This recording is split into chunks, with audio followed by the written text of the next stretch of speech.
அப்படின்ற ஒரு சின்ன கவிதையை வாசிக்கலான்னு இருக்கேன். ஆகஸ்ட் 2009 எழுதப்பட்ட ஒரு கவிதை. அன்னார் நன்கறியப்பட்ட ஒரு கவிஞர். சமீப ஆண்டுகளில் விஜய் டிவி கூட அவங்களுக்கு சிறந்த படைப்பாளிக்கான விருது கொடுத்துருக்காங்கன்னு நினைக்கிறேன். உங்களுக்கு நல்ல பரிச்சயமாக கூட இருக்கலாம். எல்லை வேலிகள்.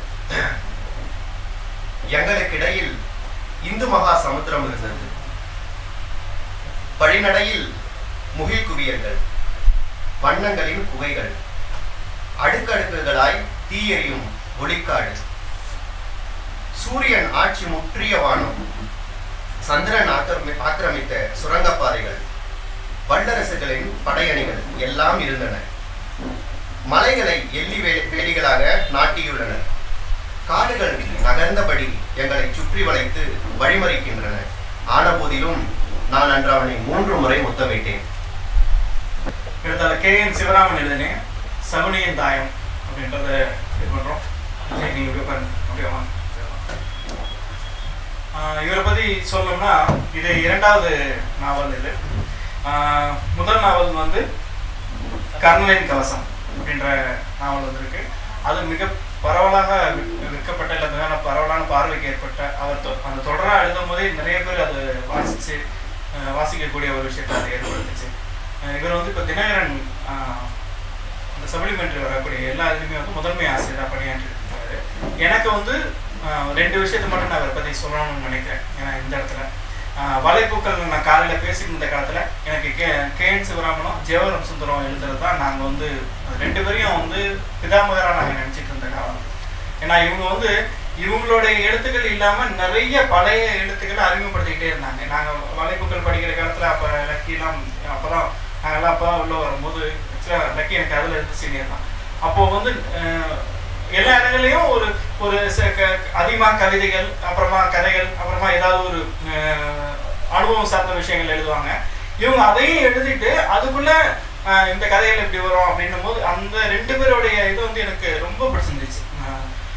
அதை வந்து அவங்க அறிமுகப்படுத்த விஷயங்கள், அவங்க சொன்ன சில இதில் வந்து கவிதை போட்டுலாம் நடத்தினாங்க. காலையில் அவர் பேசிட்டு இருக்கும்போது பேசினாரு. அப்புறம் அந்த தேர்வுகளை பற்றி பேசும்போது தான் நான் சொன்னேன், அப்போ என் கவிதை ஏன் ரிஜெக்ட் ஆனு இப்போ தானே தெரிஞ்சுது அப்படின்னு சொன்னேன். அந்த மாதிரியான அது மட்டும் இல்லாமல் வலைப்புகளுடைய அந்த கூட்டத்தையும் ஏற்படுத்தி அதை தாண்டி அதை செஞ்சாங்க. இது வந்து எனக்கு கே.என். சிவராமன் ஆரம்ப காலகட்டத்திலேருந்து எனக்கு வந்து அறிமுகப்படுத்தின ஒரு விஷயம். இன்னொரு விஷயம் இப்போ சமீபத்தில் நடந்தது, அது என்னுடைய பர்சனலான ஒரு விஷயம். நான் ஒருத்தருடைய என்னுடைய உறவினர் மாதிரியான ஒரு ரொம்ப நெருங்கிய நண்பர் வீட்டுக்கு நான் போயிருந்த போது அந்த பெண் வந்து கல்யாணம் ஆகி திருமணமாகி கன்சீவாக இருந்தாங்க. அப்புறம் அது ஒரு ஆக்சிடென்ட் என்ன ஆயிடுச்சுன்னா குழந்தை வந்து இறந்தே பிறந்துருச்சு. குழந்தை சேலத்தில் தான். அந்த பெண்ணை பார்க்கறதுக்காக நான் மறுநாளே போயிருந்த போது அவள் கொஞ்சம் ரெக்கவர் ஆகி கொஞ்சம் எஞ்சி உட்காந்துருக்கேன். அந்த கஞ்சி குடிச்சிட்டு இருக்கிறேன். அந்த சமயத்தில் நான் அவளை பார்த்துட்டு பேசிட்டு எப்படிமா இருக்கேன் அப்படின்னு பேசிட்டு இருக்கும்போது அவள் எல்லாத்தையும் பேசிட்டு, அண்ணா எனக்கு ஒரு ஹெல்ப் பண்ணுண்ணா அப்படின்னாங்க. நான் இதை ஆன்லைனில் ட்ரை பண்ணேன், எனக்கு கிடைக்கல, எனக்கு இந்த புக்கு வாங்கி அனுப்பலாம்னா எனக்கு புக்கு கொஞ்சம் சந்தோஷமாக இருந்தது. சரி அதே சமயத்தில் வேறு விஷயங்கள் நாங்கள் பேசிகிட்டு இருந்தோம். அவங்க கணவரும் பக்கத்தில் உட்காந்துருந்தாரு. வேறு ஒரு விஷயங்கள் நாங்கள் பேசிகிட்டு இருந்தோம்.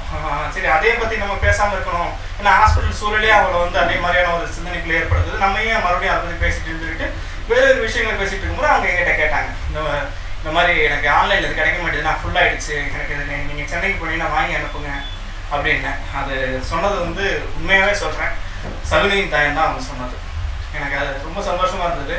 நான் அவங்ககிட்ட அப்படியே சொன்னேன், அவர்கிட்ட நான் கையெழுத்து வாங்கி அவங்களுக்கு நான் அனுப்புகிறேன். ஒரு வாரம் இப்போ நடந்து ஒரு 2.5 வாரம் முடிஞ்சுது. இப்போ தான் நான் அவர்கிட்ட கையெழுத்து வாங்கி அனுப்புகிறேன், அவரை சந்திப்பேன், நான் சந்திச்சுட்டு கையெழுத்து வாங்கி அனுப்புகிறேன் அப்படின்னு சொல்லியிருந்தேன். அப்படியான ஒரு அவங்க வந்து அதிகமாக வாசிக்கக்கூடிய ஆளுகள்லாம் அப்படின்னு நம்ம சொல்ல முடியாது. ஆனால் அவங்கள மாதிரி ஆளுங்களை தான் இவங்க போய் ரீச் பண்ணுறது தான் முக்கியமானதாக இருக்குது. அதுக்கப்புறம் தான் அவங்க உள்ளே வர்றது எல்லாமே. ஸோ இதுதான் கே.என். சிவராமன். அவர் அடுத்ததாக பேச அவர் வந்து இன்டர்நெட்டில் ஒர்க் பண்ண ஒரு ஆள் ஒருத்தர். அதுக்கப்புறம் ஆடி பதிப்பம்னு சொல்லிட்டு பல பரவலான கவிதைகள் படைப்புகள் எல்லாம் கொண்டு வந்தவர்.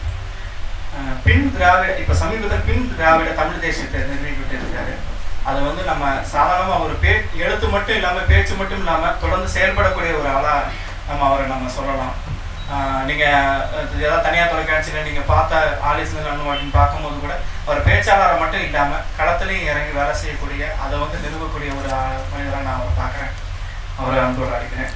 அதுக்கடுத்து கொஞ்சம் நானே இப்போ கேட்கும்போது கொஞ்சம் சந்தோஷமாகவும் அதிர்ச்சியாக வந்தது. யுவகிருஷ்ணா இவருடைய 8 நூல்கள் வெளிவந்திருக்கு. அதில் வந்து அழிக்க பிறந்தவன் உங்க இருக்கிற எனக்கு நண்பர்களுக்கு கொஞ்சம் தெரியும். ஏன்னா அழிக்க பிறந்தவன் வந்து வந்த வேகத்திலேயே அதை வெளிப்பண்டை கேட்டால் கூட சொல்லுவார், வந்த வேகத்தில் விற்கக்கூடிய ஒரு புத்தகம், இன்னைக்கு வரைக்கும் விட்டுட்டு இருக்கிற ஒரு புத்தகம்.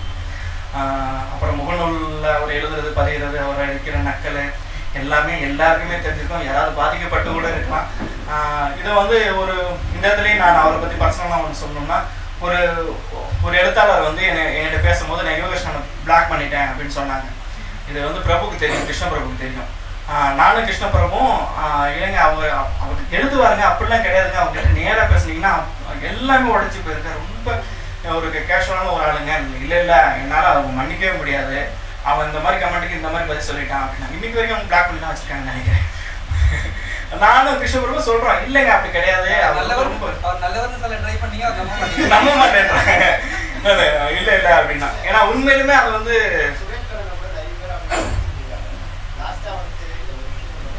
யாரு சுரேஷ் கண்ணனா? நானே பிளாக் பண்ணிருக்கேன். யோகிருஷ்ணன் அம்பையை வந்து பர்சனலா மீட் பண்ண போயிருந்த பொழுது என்ன வந்து அவங்க வந்து பிளாக் பண்ணி வச்சிருந்தாங்க. எதுக்காகனா ஏதோ பெண்கள் சார்ந்த விஷயத்தை வந்து நான் ஏதோ பண்ணியிருந்தேன் போல. அம்பை வந்து பிளாக் பண்ணிட்டு மறுபடியும் எனக்கு வந்து ரெக்வஸ்ட் கொடுத்துருந்தாங்க. சரி சொன்னதான் எப்படி நான் ரெக்கார்ட் ஆக்டர் எதுவும் அதுக்காக தான் சொல்றேன். அப்போ வந்து நான் எனக்கு சர்ப்ரைஸா இருந்தது, என்னடா இது அம்பை பேர்ல ஏற்கனவே நம்ம ஃப்ரெண்ட் லிஸ்ட்ல இருக்காங்களே, மறுபடியும் ஒரு அம்பையா எவனாவது ஃபேக்ல வந்திருக்கானா அப்படின்னு சொல்லிட்டு குழம்பி போயிட்டேன். சரி நான் அக்செப்ட் பண்ணிட்டேன். சேட்ல வந்து சொன்னாங்க, நான் உன்னை மன்னிக்கவே கூடாதுன்னு இருந்தேன், but you are my pet, நீ சொன்னா புரிஞ்சுப்பேன் அப்படிங்கிறதுனால உனக்கு வந்து நான் மன்னிப்பு கொடுக்குறேன் அப்படின்னு சொன்னாங்க. அதுக்கப்புறமா வந்து யுவகிருஷ்ணன் வந்து சொன்னாங்க, நான் சொன்னேன் அம்பை அது வந்து நீங்க சத்தியமா நீங்க அவங்க நேரில் பார்த்து பேசுனீங்கன்னா இட்ஸ் அ லவ்வபிள், அப்படியெல்லாம் வந்துட்டு நீங்க பிளாக் பண்ண வேண்டாமே அப்படின்னு சொன்னேன். சுரேஷ் கண்ணனையும் அப்படிதான் புரிஞ்சு வச்சுட்டு இருக்காங்க எல்லாரும், ஆனா இவங்க 2 பேரும் அப்படி கிடையாது, சோ லவ்வபிள். அந்த யுவகிருஷ்ணன் சமீபத்தில் இவருடைய உயிர்மையில வந்து 2 புத்தகம், சரோஜா தேவி சரோஜா தெரிஞ்ச படிச்சா நான் என்ன பண்றது. நன்றி யுவகிருஷ்ணன்.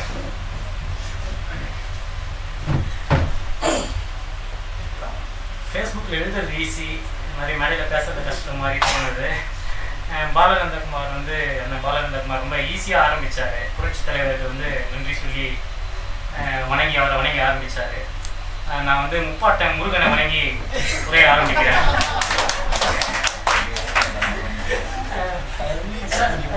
இது வந்து அறிமுக கூட்டம் அப்படின்னு தான் முன்னாடி வந்து சொல்லியிருந்தாங்க.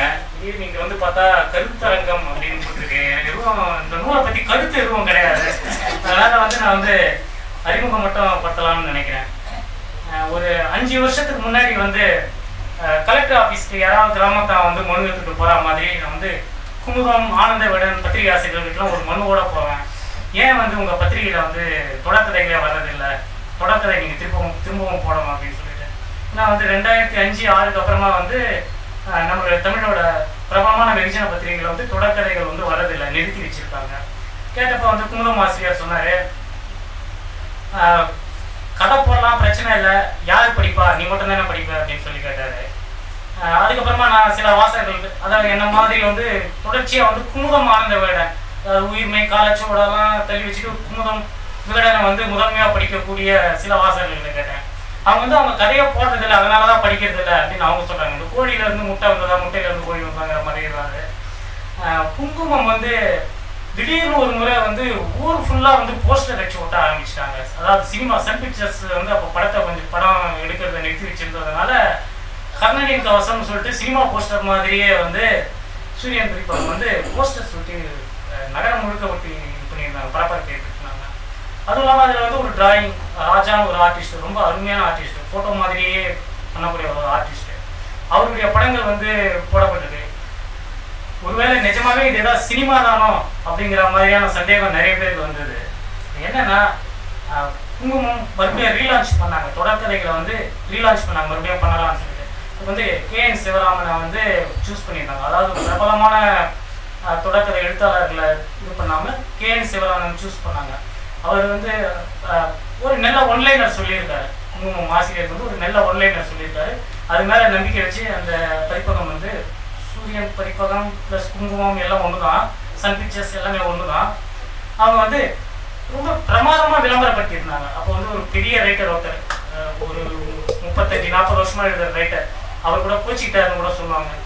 வந்து எனக்கெல்லாம் வந்து இந்த மாதிரிலாம் போஸ்டர்லாம் ஒட்டினது கிடையாது, எந்த பத்திரிகையும் ஒட்டினது கிடையாது, இது வந்து யாரோ சிவராமன் ஒரு ஆளுக்கு ஒட்டி இருக்கிறாங்க அப்படின்னு சொல்லிட்டு சொன்னாங்க. அது வந்து கர்ணனின் கவசம், அதாவது ட்ரையாலஜி மாதிரி இங்கிலீஷில் வந்து ஹாலிவுட்டில் வந்து 3 படம் எடுப்பாங்க, ஒரே மாதிரியான இதை வச்சு 3 படம் எடுப்பாங்க. அதாவது பார்ட்டாக இல்லாமல் ஒரே மாதிரியான தீம் வச்சு 3 படம் எடுப்பாங்க. மணிரத்னம் கூட அது மாதிரி ஏதாவது ட்ரை பண்ணுவார் அப்போ. அந்த மாதிரி வந்து சிவராமன் வந்து தொடர்கதையில் ட்ரை பண்ணுறாரு. அதோட முதல் இது வந்து கர்ணனின் கவசம். கர்ணனின் கவசம் வந்து என்ன சொல்கிறது, திட்டம்னு தான் சொல்லலாம். முன்னாடி வந்து ஜெயமோகன் ஒரு ரைட்டர் சொல்லியிருந்தார், ஜெயமோகன் எழுதுறது நாவல் கிடையாது, அது வந்து ஒரு ப்ராஜெக்ட் ரிப்போர்ட் அப்படின்னு சொல்லியிருந்தார். ப்ராஜெக்ட் ரிப்போர்ட்டர்னா என்ன தப்பு? அதுவும் அவ்வளோ சுவாரஸ்யமான ஒரு ப்ராஜெக்ட் ரிப்போர்ட்டை வேறு யார் எழுத முடியும்? சிவராமனும் வந்து ப்ராஜெக்ட் ரிப்போர்ட்டு தான். இதுக்கு வந்து முதல்ல கர்ணனின் கவசத்துக்கு வந்து ஒன்லைனர் வந்து எப்படி பிடிக்கிறாருன்னா, நாங்கள் வந்து சோளிங்கர் மலைக்கு சில நண்பர்கள் போயிருந்தோம். அப்போ ஒரு நண்பர் வந்து அவர் பார்த்த ஒரு ஹிந்தி படத்தோட கதையை வந்து சொல்லிட்டு இருந்தார்.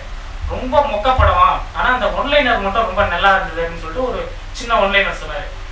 கர்ணனோட கவசம் இன்னும் எங்கேயோ இருக்குது, அதை வந்து ஒருத்தன் கேட்கலாம், அதான் கதை நல்லா இருந்துச்சு, இன்ட்ரெஸ்டிங்கான. இவர் வந்து அவர் இந்த நண்பர்கிட்ட வந்து கேட்டுக்கிட்டாரு, இந்த ஒன்லைனரை நான் வாங்கிக்கிறேன், எனக்கு உரிமை கொடுங்கன்னு சொல்லிட்டாரு. அவர் வந்து ஹிந்தி பட ப்ரொடியூசர்கிட்ட போய் வாங்கிக்கோ அப்படின்னு சொல்லிட்டாரு. அவர் வாங்கினாரா எனக்கு தெரியல.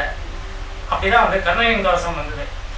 கர்ணனின் கவசம் ஆரம்பிக்கிறதுக்கு முன்னாடி வந்து சிவராமன் வந்து எங்கிட்டையும் நிறையன்னு ஒரு நண்பர் இருக்காரு. நாங்கள் 3 பேர் கொஞ்சம் நிறைய சினிமாலாம் பார்ப்போம், ஆல்மோஸ்ட் டெய்லி மீட் பண்ணுறவங்க.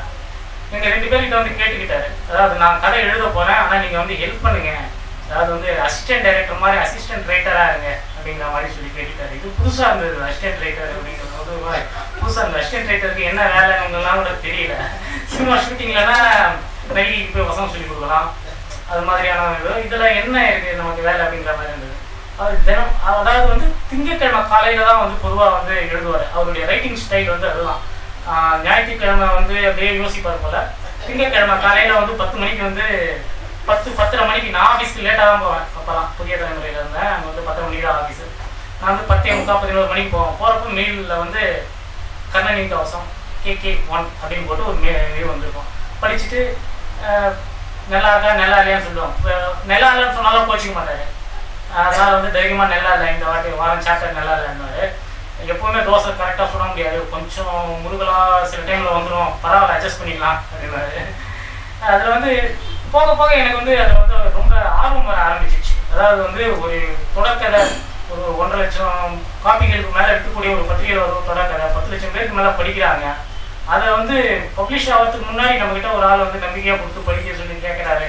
இப்போ நம்ம வந்து கொஞ்சம் அது சின்சியராக இருக்கணும் அப்படிங்கிற மாதிரி நான் அதுக்கப்புறமா வந்து அதில் சில கண்டினியூட்டி மிஸ்டேக்கு அது மாதிரியான விஷயங்கள்லாம் சொல்ல ஆரம்பித்தேன். நான் சகுனி தாயமும் வந்து அதே மாதிரி கிட்டத்தட்ட இது வந்து கிட்டத்தட்ட 1 வருஷத்துக்கு வந்தது. அதாவது 50 வாரம் கிராஸ் ஆகி வந்தது. 50 வாரமும் முழுக்க நான் வந்து இதுக்கு அசிஸ்டன்ட் ரைட்டராக ஒர்க் பண்ணேன். Okay okay right. இந்த நாவல் வந்து, இந்த நாவலோட ஃபார்மேட் வந்து கொஞ்சம் வந்து, அதாவது கர்ணனின் கவசம் வந்து ஜெயமோகன் அவருடைய பிளாக்ல எழுதியிருந்தாரு. பின்னவீனத்துவ யுக்திகளை பயன்படுத்தி வந்து ஒரு வெகுஜன இதில் வந்து ஒரு முயற்சி பண்ணாரு அப்படிங்கிற மாதிரி எழுதியிருந்தாரு. அது கர்ணனின் கவசத்தில் என்ன பின்னவீனத்துவம் தெரியல. அவர் வந்து அவர் சொல்ல வந்தது வந்து கொஞ்சம் சில விஷயங்கள் மேஜிக்கல் ரியலிசம் மாதிரி இருக்குது அப்படிங்கிற மாதிரி ஜெயமோகன் சொல்ல வந்தாருன்னு புரிஞ்சுக்கிறேன் நான். இது வந்து நிச்சயமாக வந்து அது மாதிரி ஒரு வேற ஒரு ஃபார்மேட் தான். கர்ணனின் கவசத்தில் அது மாதிரி இருந்துதான் தெரியல. ஆனால் இது வந்து ஒரு என்ன சொல்கிறது, ஒரு வேர்ல்டு கிளாஸ் ஃபார்மேட் யூஸ் பண்ணியிருக்கிறது. இலக்கியத்துக்கு வந்து இது புதுசு. அதாவது 3 ட்ராக் ஸ்டோரி வந்து 3 ட்ராக் போகும். ஒரு ட்ராக் வந்து இந்த ஸ்டோரியை மற்ற 3 ட்ராக்கை லீட் பண்ணுற ஒரு ட்ராக் தான் வந்து மெயின் ட்ராக்கு. அதான் சகுனி தாயம் உருட்டுறது தான் வந்து, சகுனி தாயம் உருட்டினால தான் மகாபாரதம் நடந்தது. அதே மாதிரி சகுனி தாயம் உருட்டினால தான் இந்த நாவல் வருது. இந்த நாவலில் 3 ட்ராக் நடக்குது. அது மாதிரியான ஒரு ஃபார்மேட்டு. இந்த 4மே ஒண்ணுத்தோட ஒண்ணு எந்த இடத்துலயும் வந்து சம்பந்தப்படவே 4ம் தனித்தனி கதை, 4மே தனித்தனியா வந்துகிட்டே இருக்கும். ஒண்ணுத்தோட ஒண்ணு லிங்க் ஆகவே ஆகாது. அதுக்கு முன்னாடி வந்து ராஜேஷ்குமார், சுபா, பட்டுக்கோட்டை பிரபாகர்லாம் அது மாதிரி வந்து ட்ராக் வச்சு நிறைய எழுதியிருக்காங்க, நிறைய நாவல்ஸ் எழுதியிருக்காங்க. இலக்கிய கதைகள்லாம் சொல்லவே வேணாம், எல்லாமே ட்ராக் தான். ஒரே அத்தியாயத்தில் 10 ட்ராக் வரும். ஆனால் வந்து எந்த ட்ராக்குமே ஒன்றுத்தோட ஒன்று கம்பேர் பண்ணாமல் 4ம் தனித்தனியாக போகிறது வந்து அந்த மாதிரியான ஒரு ரொம்ப என்ன சொல்கிறது கன்ஃபியூஸ்டான ஒரு ஃபார்மேட் இது. ஆனால் வந்து நாவலை படிக்கிறப்ப வந்து அந்த கன்ஃபியூஷன் வந்து யாருக்குமே வராத மாதிரி திரும்ப வந்து வாரம் அந்த தொடருதுங்கிறத மனசில் வச்சுக்கணும். நம்ம ஃபுல் புக்காக இன்றைக்கி படிக்க முடியுது, அன்றைக்கி வாரம் அந்த தொடர் ஒரே அத்தியாயத்தில் 3 இருக்கும். ஒன்று வந்து ரெட் மார்க்கெட் பற்றி வந்து தமிழ் சூழலில் வந்து அதிகமாக பேசப்பட்டது வந்து வினோத் தொடர்களால் தான். அவங்க வந்து ரெட் மார்க்கெட் அப்படிங்கிற ஒரு ஆங்கில புத்தகத்துக்கு வந்து அறிமுகப்படுத்தியிருந்தாங்க, அவங்களுடைய தளத்தில் அறிமுகப்படுத்தியிருந்தாங்க. அதுக்கப்புறமா வந்து இங்கே வந்து அதை பற்றி ரொம்ப அதிகமாக பேசிக்கிட்டு இருந்தோம். நமக்கு வந்து அதுக்கு முன்னாடி வந்து இங்கே வந்து கிட்னி எடுத்துருவாங்க, அதெல்லாம் தெரியும். கிட்னி எடுத்துருவாங்க, அவங்க வந்து இடுப்பை காமிச்சு டிவிக்கும் பத்திரிகைக்கும் போஸ் கொடுப்பாங்க. அதிகமாக தர்மபுரி பகுதியில் நடக்கும், அது நமக்கு தெரியும். ஆனால் அது வந்து நம்ம ரெட் மார்க்கெட்னு சொல்லி கூட பேசுறது கிடையாது. வினோத் தொடர்கள் வந்து அதில் வந்து உலகளவில் நடக்கிற வந்து எல்லா விஷயங்களையும் ரொம்ப அமலப்படுத்தியிருந்தாங்க. அந்த புத்தகத்தை முன்வச்சு அமலப்படுத்தியிருந்தாங்க. குறிப்பாக அதை வந்து தமிழ்நாட்டில் வந்து அது எந்த அளவில் ஒரு பாதிப்பை ஏற்படுத்திக்கிட்டு இருக்கு, எந்த அளவுக்கு வந்து சுரண்டல் நடக்குதுங்கிறத பற்றி வினோத் எழுதுனதுக்கு அப்புறமா ஒரு பெரிய இது வந்தது. இப்போ சமீபத்தில் வந்த ஒரு 2 படங்கள் கூட ரெட் மார்க்கெட்டை பற்றி பேசியிருக்கு. ஆனால் இந்த படங்கள்லாம் வர்றதுக்கு முன்னாடியே வந்து சிவராமன் வந்து ரெட் மார்க்கெட்டை வந்து போன வருஷமே ஆரம்பிச்சிட்டாரு. மெடிக்கோன்னு ஒரு கம்பெனி ஒன்று வந்து தமிழ்நாட்டுக்கு வருது. அந்த கம்பெனி வந்து ஏதோ சில மருந்துகளை வச்சு இது பண்ணுது. இப்போ பாலகுமார் சொல்லியிருந்தாரு, மதுரை உயர்நீதிமன்றத்தில் ஒரு கேஸ் ஒன்று நடந்துட்டு இருக்குன்னு சொல்லியிருந்தாரு. அது தொடர்பான விஷயம். மெடிக்கோன்னு ஒரு கம்பெனி வருது. அந்த கம்பெனி வந்து இங்கே வந்து ஒரு இடத்துல வந்து ஒரு பெரிய ஃபேக்ட்ரி கட்ட போகிறாங்க. சில மருந்துகளை வந்து நம்ம மக்கள் கிட்ட வந்து பரிசோதிக்க போகிறாங்க. அந்த மாதிரி வந்து ஒரு இயக்கத்துக்கு தெரிய வருது. அதாவது நக்சல்பாரி இயக்கம் பற்றி தெரிய வருது. அந்த இயக்கம் வந்து எப்படி வந்து அவங்களுக்கு முட்டுக்கட்ட போடுது, அந்த மருந்து நிறுவனம் எப்படி வந்து இவங்களை வந்து இது பண்ணிட்டு ஓவர்டேக் பண்ணிட்டு இது பண்ண போகுதுங்கிறது ஒரு ட்ராக். இது பார்த்தீங்கன்னா சமகாலம், இந்த ஒரு கதை மட்டும்தான் இதில் சமகாலம். இன்னொன்று வந்து நேர்மாறான ஒரு இது, அது வந்து ஒரு ஹிஸ்டாரிக்கல் இது. அதில் வந்து அவர் வந்து சாண்டிலியனுக்கு ட்ரிபியூட் பண்ணுங்கிற மாதிரி முழுக்க சாண்டிலியனோட நடையிலே எழுதப்பட்ட கதை. அதை படிச்சிங்கன்னா வந்து கம்ப்ளீட்டாக வந்து சாண்டிலியன் பயன்படுத்தின சொற்கள், இதுக்காக அவர் வந்து சாண்டிலியனோட எல்லா நாவல்களையும் படிச்சிருக்காரு. சாண்டிலியன் பயன்படுத்தின சொற்கள், சாண்டிலியனோட நாவல்களில் வந்த கதாபாத்திரங்கள் அவங்க மட்டுமே பயன்படுத்த ஒரு புது கதை, சாண்டிலியன் சொல்லாத ஒரு புது கதை. கலையாளங்கானத்து சிறுவென்ற பாண்டிய நெடுஞ்செழியன் ஆட்சிக்கு வர்றதுக்கு முன்னாடி ஆட்சி அதிகாரத்தை கைப்பற்றுறதுக்கு நடந்த சில சூழ்ச்சிகள், அதில் வந்து சைனா, யவனம், கிரீஸு இவங்கெல்லாம் வந்து அந்த வெளிநாட்டு சூழ்ச்சிகள், இதை பற்றி வந்து ஒரு ட்ராக் ஒன்று தனியாக ஒன்று போயிட்டே இருக்கு.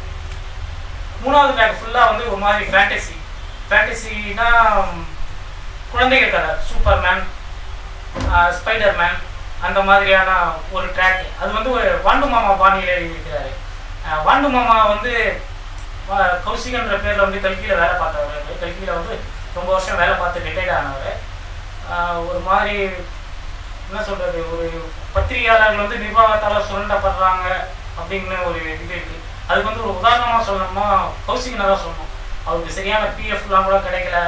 அவருடைய கதைகளை வந்து திட்டமிட்டு வந்து தொடராக போடாமல் நிறைய சூழ்ச்சிகள் இருக்குது. அவர் வந்து அவருடைய சுயசரிதையில் இது எல்லாத்தையுமே சொல்லியிருக்காரு. எது நீச்சல் வானதி வெளியிட்டிருக்கு, தமிழோட மிக சிறந்த சுயசரிதையில் ஒன்று. அந்த வாண்டு மாமாவுக்கு வந்து ஒரு ட்ரிபியூட் பண்ணணும் அப்படின்னு சொல்லிட்டு சிவராமனுக்கு ஆசை. சிவராமன் வந்து வாண்டு மாமாவோட ரொம்ப பெரிய அட்மையர். அவர் வந்து அந்த 3வது ட்ராக் முழுக்கவே வந்து ஒரு குழந்தைகள் கதை பாணியில் மகேஷ் அப்படின்னு சொல்லிட்டு ஒரு கேரக்டரை உருவாக்கி கொண்டு போகிறாரு. அதுக்குள்ளே பார்த்தோம்னா ஹாரி பாட்டர் வருவாப்புல, ஸ்பைடர்மேன் வருவாப்புல, அலாவுதீன், வேதாளம், விக்ரமாத்த மகாராஜா, காட்ஸில்லா, சூனியகார பாட்டி, அதாவது வெஸ்டர்னு நம்ம ஊர் ரெண்டுத்தையும் மிக்ஸ் பண்ணி தான் அடிச்சிருப்பாரு அந்த இது ஃபுல்லாகவே. விக்ரமாத்த மகாராஜா கிட்ட ஸ்பைடர்மேன் வருவான், ஹாரி பாட்டர் கிட்ட மகேஷ் பேசுவான், சூனியகார பாட்டி. இது மாதிரி வந்து ஒரு மாதிரி ஒரு கன்ஃபியூஸ்டாக இருக்கும். நீங்கள் வீட்டில் வந்து குழந்தைங்க இருக்கிற வீட்டில் டிவி பார்த்தீங்கன்னா இதே மாதிரியான ஒரு கன்ஃபியூஷன் உங்களுக்கு வரும். பால அனுமானம் டிவியில் போயிட்டுருக்கோம், திடீர்னு பார்த்தா நிஞ்சா ஆட்டோ போயிட்டுருக்கோம், திடீர்னு பார்த்தா ஸ்பைடர்மேன் போயிட்டு இருக்கோம், நமக்கே வந்து அந்த ஒரு குழப்பம் வரும். இந்த ஒரு மாய யதார்த்த வர குழப்பம் தான் அது. டிவி பார்க்குறப்ப அது மாதிரி ஒரு குழப்பம் வருது. அந்த இதை மிக்ஸ் பண்ணி கொண்டு வராரு. இதுதான் வந்து இந்த இதோட ட்ராக். இதில் ஆனால் இதில் சொல்லியிருக்கிற சில விஷயங்கள் வந்து முக்கியமான விஷயங்கள். தர்மபுரி கலவரம், ஒரு கிராமம் சூறையாடப்பட்டது, சாதி கலவரத்தில் கிராமம் சூறையாடப்பட்டது. அது முழுக்கவே வந்து பத்திரிகையில் வந்த செய்திகள் அடிப்படையில் ஒரு அத்தியாயம் முழுக்கவே வந்து அதை வந்து இந்த கதைக்குள்ளே வந்து ஒரு நிகழ்வாக வந்து கொண்டு வந்திருக்கிறாரு. அதெல்லாம் இல்லாமல் எல்லாமே 4 ட்ராக்குக்கும் எந்த ஒத்துமையும் இல்லை அப்படிங்கிற மாதிரி சொல்லியிருந்தேன். அதாவது கதை வந்து எங்கேயுமே ஒன்றுமே சேரலை. ஆனால் வந்து என்னென்னா 4க்கும் ஒரு நாமளாக ஒரு ஒத்துமையை வந்து உருவாக்க முடியும். ஆடு ஓனாயின்னு ஒரு கான்செப்ட் ஒன்று வச்சுருக்கிறாரு. அதாவது ஆடு வந்து ஓனாயா மாறலாம், ஓனாயா ஆடா மாறலாம். அது வந்து கேராமில் கமல் சொல்கிற மாதிரி ஏதாவது சூழல் தான் வந்து அதை தீர்மானிக்குது. ஒருத்தன் ஆடாக இருக்கிறதா இல்லை ஓனாயா இருக்கிறதாங்கிறது சூழல் தான் தீர்மானிக்குது அப்படிங்கிற மாதிரி இருக்குது. இதில் வந்து இந்த சகுனியோட இதில் வந்து இவர் வந்து சொல்ல வேண்டியது முக்கியமானது. கடைசியாக வந்து கிருஷ்ணரை வந்து கிருஷ்ணரை வச்சு வந்து இது பண்ணுறாரு. சாபாபனை வந்து பேசுகிறாரு கிருஷ்ணர்கிட்ட. அதுதான் வந்து நாவலோட கிளைமேக்ஸ் மாதிரி வச்சிருக்கிறாரு. அதில் வந்து அவர் சொல்கிறது வந்து என்னென்னா, கிருஷ்ணரை வந்து நீ என்ன செய்ய போகிறேன்னா தர்மத்தை நிலைநாட்ட போகிறது இல்லை, இன அழிப்பு செய்ய போகிற அப்படிங்கிற மாதிரி சொல்கிறாரு. ஏன்னா தர்மம் அதர்மம் இது வந்து காலத்தில் கிடையாது. பெரிய ஒரு இவ்வளவு பெரிய உலக வரலாற்றில் வந்து எது தர்மம் எது அதர்மம் அப்படின்லாம் வந்து தீர்மானிக்க முடியாது. அப்பப்போ தான் தீர்மானிக்க முடியும். நீ வந்து ஒரு பெரிய இன அழிப்பு பண்ண போகிற, நீ உனக்கு வந்து பதவி ஆசை அப்படிங்கிற மாதிரி சால்வாகனர் வந்து அவர்கிட்ட சொல்கிற மாதிரி இருக்கு. அது வந்து இடையில இன்னொரு முக்கியமானது சால்வாகனர் சொல்கிறது. இப்போ இது வந்து நடந்துகிட்டு இருக்கிறது மகாபாரத போர் வந்து அவருக்கு வந்து சால்வாகனர் அப்படி புரிஞ்சுக்கிறாரு. நடந்துகிட்டு இருக்கிறது வந்து இடையர்களுக்கும் சத்திரியர்களுக்குமான போர். அதுதான், மற்றபடி இந்த தர்மம் அதர்மம்லாம் ஃபிலிம் காமிக்காது அப்படின்னு சொல்கிறாரு. இதை வந்து நம்ம வந்து சமகால இந்திய வரலாற்றோட பொருத்தி பார்க்கலாம். போன ஆண்டு மே மாதம் வந்து ஒரு சத்திரியர் வென்றிருக்காரு. அதாவது யாதவர்கள் அதிகமாக இருக்கக்கூடிய உத்தரப்பிரதேசம், பீகார் இந்த மாநிலங்கள்லாம் வந்து பெருவாரியான வாக்குகள் பெற்று ஒரு சத்திரியர் இப்போ வென்று ஆட்சியில் இருக்காரு. அதோட நம்ம இந்த மாதிரி பொருத்தி பார்த்துக்க முடியும். நன்றி. வந்து தினகரன் வந்து நான் முன்னாடி சொன்ன மாதிரி முதன்மை துணை அரசாக தொடர்ந்து பணியாற்றி இருக்காரு. புதிய தலைமுறையில் இந்த வெளியே வந்துட்டு இப்படி ஒரு அரசியல் பார்வை அந்த புத்தகத்துக்கு கிடைக்கும் அப்படின்றது எனக்கு தெரியும். ஏன்னா யோகேஷ் நான் பேசுறது எப்படின்னு நான் மட்டும் கவனிச்சிருக்கேன் நான். நன்றி. அடுத்து ஆலிஸ். அனைவருக்கும் வணக்கம். கேஎம் சிவராமனுடைய சகுனியின் தாயம் இந்த நாவலை பற்றி வழக்கமான இலக்கிய விமர்சன பார்வையில் பார்த்தா பல்வேறு பரிமாணங்களில் பல்வேறு தளங்களில் பல்வேறு படலங்களாக நம்ம பிரிச்சுலாம் பார்க்கலாம். எனக்கு ஒரு நல்ல ஒரு அறிமுகத்தை வந்து ஏற்கனவே யோகேஷ் நான் சொல்லிட்டு போயிட்டதுனால எனக்கு கொஞ்சம் நேரம் மிச்சம்தான். ஆக்சுவலாக வந்து எனக்கு கேஎம் சிவராமன் ரொம்ப நாளாக தெரியும். ஒரு 7 வருஷமாக தெரியும் நினைக்கிறேன். 7 வருஷம் மேலே இருக்கலாம்.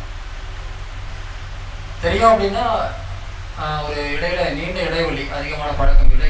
எப்போதும் பார்த்துக்கிறது அப்படின்னா ஆரம்பத்தில் உட்காந்து நாங்கள் சென்னைக்கு வந்த புதுசில் 91 92 அந்த பீரியடு பிறகு நினைக்கிறேன் கொஞ்சம் காலம் கொஞ்சம் பழகிறது.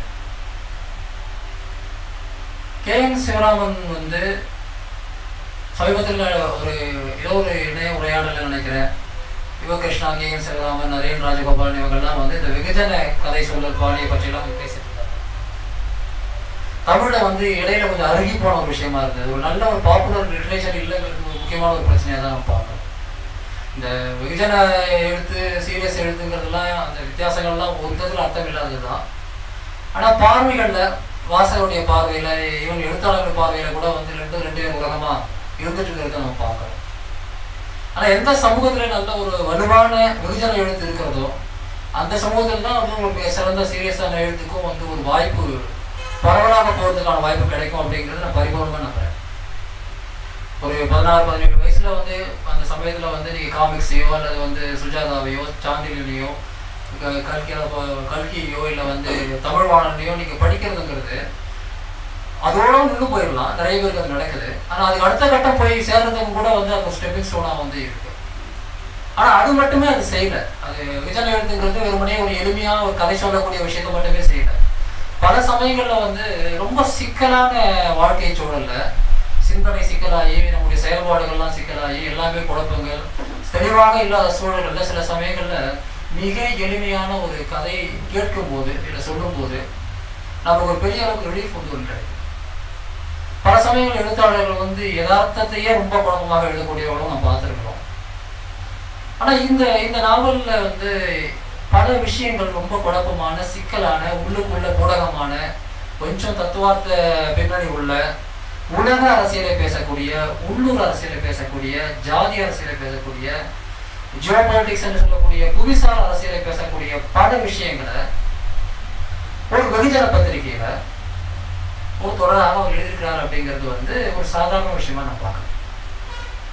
இந்த நாவலை பற்றிய பிளஸ் மைனஸ் ரெண்டுமே பேசதான் வந்திருக்கிறேன். முதல்ல பிளஸ் வந்து நான் கொஞ்சம் பேசணும். இந்த விஷயமே ரொம்ப புதுசாகவும் தமிழ் ஊடக பரப்புறவும் முக்கியமானதாகவும் வந்து நம்ம பார்க்க வேண்டியிருக்கு. யோகிருஷ்ணா இடையில குறிப்பிட்டு சொன்னதை போல நீங்க தமிழ்நாட்டு நக்சல்வாரி இயக்க வரலாற்றை வந்து குங்குமம் மாதிரியான ஒரு பத்திரிகையில ஒரு பாசிட்டிவான ஒரு டோன்ல எழுதுறது அப்படிங்கிறதே ஒரு பெரிய சவாலான ஒரு விஷயம்தான். ஆனா சிவராமன் அதை வந்து வேற எங்கேயோ பார்த்து கேட்டு எழுதுனவர் கிடையாது, அது நமக்கு தெரியும். அவருடைய இளம் பருவத்துல வந்து அவருக்கு சில அரசியல் ரீதியான நேரடி புரிதல்கள் இருந்து தான் அதை எழுதியிருக்கிறார். அதை வந்து புதிய ஜனநாயக பத்திரிகை படிச்சு பார்த்து எழுத முடியாது. அவருக்கு வந்து ஒரு பின்புலம் இல்லாமல் அதை அங்கே என்ன நடந்ததுங்கிறத பத்தி எதுவுமே தெரியாம வந்து யாரோ சொல்றதை வச்செல்லாம் எழுத முடியாது. இந்த நாவல்ல வந்து இருக்கக்கூடிய பிரில்லியன்ஸ் அப்படின்னு நம்ம சொல்ல போனா, அவர் எடுத்துக்கொண்ட இந்த ஒவ்வொரு ட்ராக் சம்பந்தமாகவும் அவருக்கு வந்து ஒரு தெளிவான, ஒரு ஆழமான ஒரு ஈடுபாடோ புரிதலோ அல்லது வந்து ஒரு ஃபர்ஸ்ட் மேன் அக்கௌண்ட் ஒரு விதமான ஈடுபாடுக்கும் அப்பாற்பட்ட சில விஷயங்கள், அதாவது வந்து உளப்பூர்வமா அதை மூழ்கி தலைச்சு வெளியே வருது. இது இல்லாம வந்து இவர் செஞ்சிருக்க முடியாது. அது வந்து அந்த எழுத்துக்கள்ல வந்து இருக்கு. சிக்கல் இல்லாத எழுத்துக்கள் மிகவும் சிம்பிளா வந்து சின்ன என்ன சொல்றாங்க, நம்ம ஊட சொல்லக்கூடிய அந்த வெகுஜன இலக்கியத்துக்கே உரிய பல நடைகள்ல தான் அவர் பண்ணியிருக்கிறாரு. ஒரு பகுதி வந்து சாண்டில்யனுடைய தன்மை உடையதாக இருக்கிறதுன்னு யோகேஷ்ணா சொன்னாரு. ஆனா அப்படியோட சொல்லிட முடியல, ஏன்னா சாண்டில்யன் போல முழுக்கமும் அவர் போல. இன்னொரு இடத்துல வந்து அவர் முழுக்க வந்து ஒரு பட்டுக்கோட்டை பிரபாகர் போலவோ அல்லது வந்து இந்த மாதிரியான ஒரு அந்த நடைக்கும் அவர் போல ஒரு பேலன்ஸ் அவர் செய்திருக்கிறார். இதுல வந்து இருக்கக்கூடிய அரசியல், இதுக்குள்ள இந்த கதையை வந்து எப்படி வந்து ஒரு படைப்பாக நம்ம பார்க்கறது அப்படிங்கிறத பத்தி நானும் கூடமே கொஞ்சம் டிஸ்ஜாயிண்டடா தான் இப்ப பேச முடியும்னு நினைக்கிறேன். ஏன்னா ஒரு ஆய்வு கட்டுற மாதிரி நான் படிக்க வரல, அங்கங்க சில விஷயங்களை வந்து தொட்டு பேச வேண்டியிருக்கு.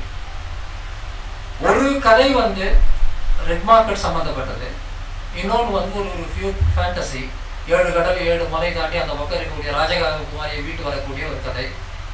சின்ன வயசுல வந்து நாங்கள் வந்து சொல்லுவோம் 40 காசு கதை புத்தகம் சொல்லுவோம். அந்த மாதிரியான ஒரு சின்ன 32 பக்க கதை புத்தகத்தில் வாங்கி இந்த கதையை 100 விதமாக 100 முறை படிச்சிருப்போம். எல்லா இதுலேயும் வந்து ஒரு ராஜகுமாரியை விற்கக்கூடிய கதையாக தான் இருக்கணும். அது இன்னொரு ட்ராக்ல வந்து நீங்கள் பார்த்தீங்கன்னா வந்து சங்க காலத்து நிகழ்வு, தலையாளங்கானத்து செருவென்ற பாண்டியன் அவர் ரொம்ப ஒரு சின்ன பிள்ளையா இருந்த போது அந்த பாண்டிய நாட்டை வந்து வெற்றி கொள்வதற்காக சோழர்களும் சேரர்களும் மற்ற வேளைகளும் சேர்ந்து நடத்திய ஒரு யுத்தம் சம்பந்தப்பட்டது. அதில் அவன் ஜெயிக்கிறான்றது தான் அவனுக்கு பட்டமே வருது, தலையாளங்கானத்து செல்வென்ற பாண்டியன்ற பட்டம். அதுக்கு பின்னாடி வந்து யவனர்களையும் சீனர்களையும் இவர் கொண்டு வந்து சேர்க்கிறார் அந்த சதி வலைக்கு பின்னால். அது ஒரு பெரிய அரசியல் இருக்கு, அதை பற்றி நம்ம பேசணும். இந்த 3 ட்ராக்குக்கு மேல வந்து ஒரு சூத்திரதாரி போல வந்து சகுனி மகாபாரத கதையில வந்து அந்த சகுனியுடைய தாயம் ஊக்குதலில் தொடங்கி சகுனிக்கும் கிருஷ்ணனுக்கும் சார்வாகனர்கள் என்கின்ற இன்னொரு தரப்பினருக்கும் அந்த பாண்டவர்கள் கௌரவர்கள் சம்பந்தமான அந்த உறவுகள்ல இருந்து ஒரு கதை வந்து போகும். இவர் என்ன சொல்றாருன்னா, அவர் இந்த பின்னாடியிலே சொல்றாரு, இது 4 ட்ராக்குகளும் தனித்தனி மொழியில் எழுதப்பட்டதுதான் சரிதான், உள்ளுக்கொண்டு வந்து தொடர்பு இல்லாம மாதிரி இருக்குது அப்படிங்கிற மாதிரியான ஒரு கருத்து வந்து இவரும் பேசும்போது யோகிருஷ்ணாவும் சொன்னாரு. ஆனா உள்ளுக்குள்ள அது அப்படி இல்லை. சில படிமங்கள் தொடர்புடையதாக ஒரு கதாபாத்திரங்களாகவே வந்து வருது. ஒரு முழங்கை நீளம் உள்ள கொம்பு உள்ள ஒரு ஆடு கிட்டத்தட்ட 4 கதைகள்லயும் வந்து ஒரு பாத்திரமா வருது. ஆனா அந்த பாத்திரத்தின் மூலமாக தான் இவர் 4 இணைக்கிறாரான்னா அப்படியே சொல்ல முடியல. அது வந்து பல இடங்கள்ல வருது, கொஞ்சம் மேஜிக்கா இருக்குது, பல இடங்கள் ரொம்ப குழப்பமாவும் இருக்கு. அது ஏன் வருது என்ன வருதுன்னு தெரியாத குழப்பம் நிறைய இருக்கு.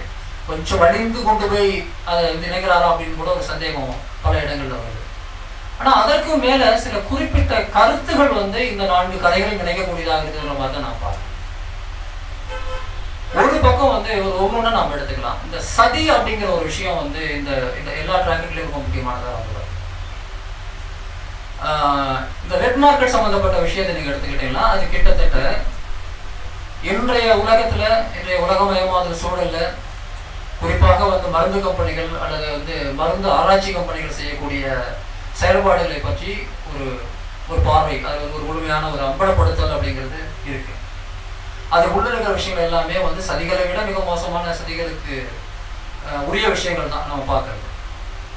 இந்த ரெட் மார்க்கெட்னு சொல்லிட்டு சொல்ற விஷயம் வந்து யோகேஷ் அவர் குறிப்பிட்ட கூட ஒரு ஆங்கிலத்துல ஸ்காட் கேர்னின்னு சொல்லிட்டு ஒருத்தர் ஒரு ரெட் மார்க்கெட் என்ற புத்தகம் எழுதியிருந்தாரு. அது தமிழ்ல வந்திருக்குன்னு சொல்றாங்க. வந்திருக்கா நான் பார்க்கல. அப்படியா? நான் 2 வருஷத்துக்கு முன்னாடி அவர்கிட்ட உரிமை கேட்டேன், தமிழ்ல ரைட்ஸ் கொடுத்துட்டேன், 2 பேர் ரிட்டர்ன் சொன்னாரு.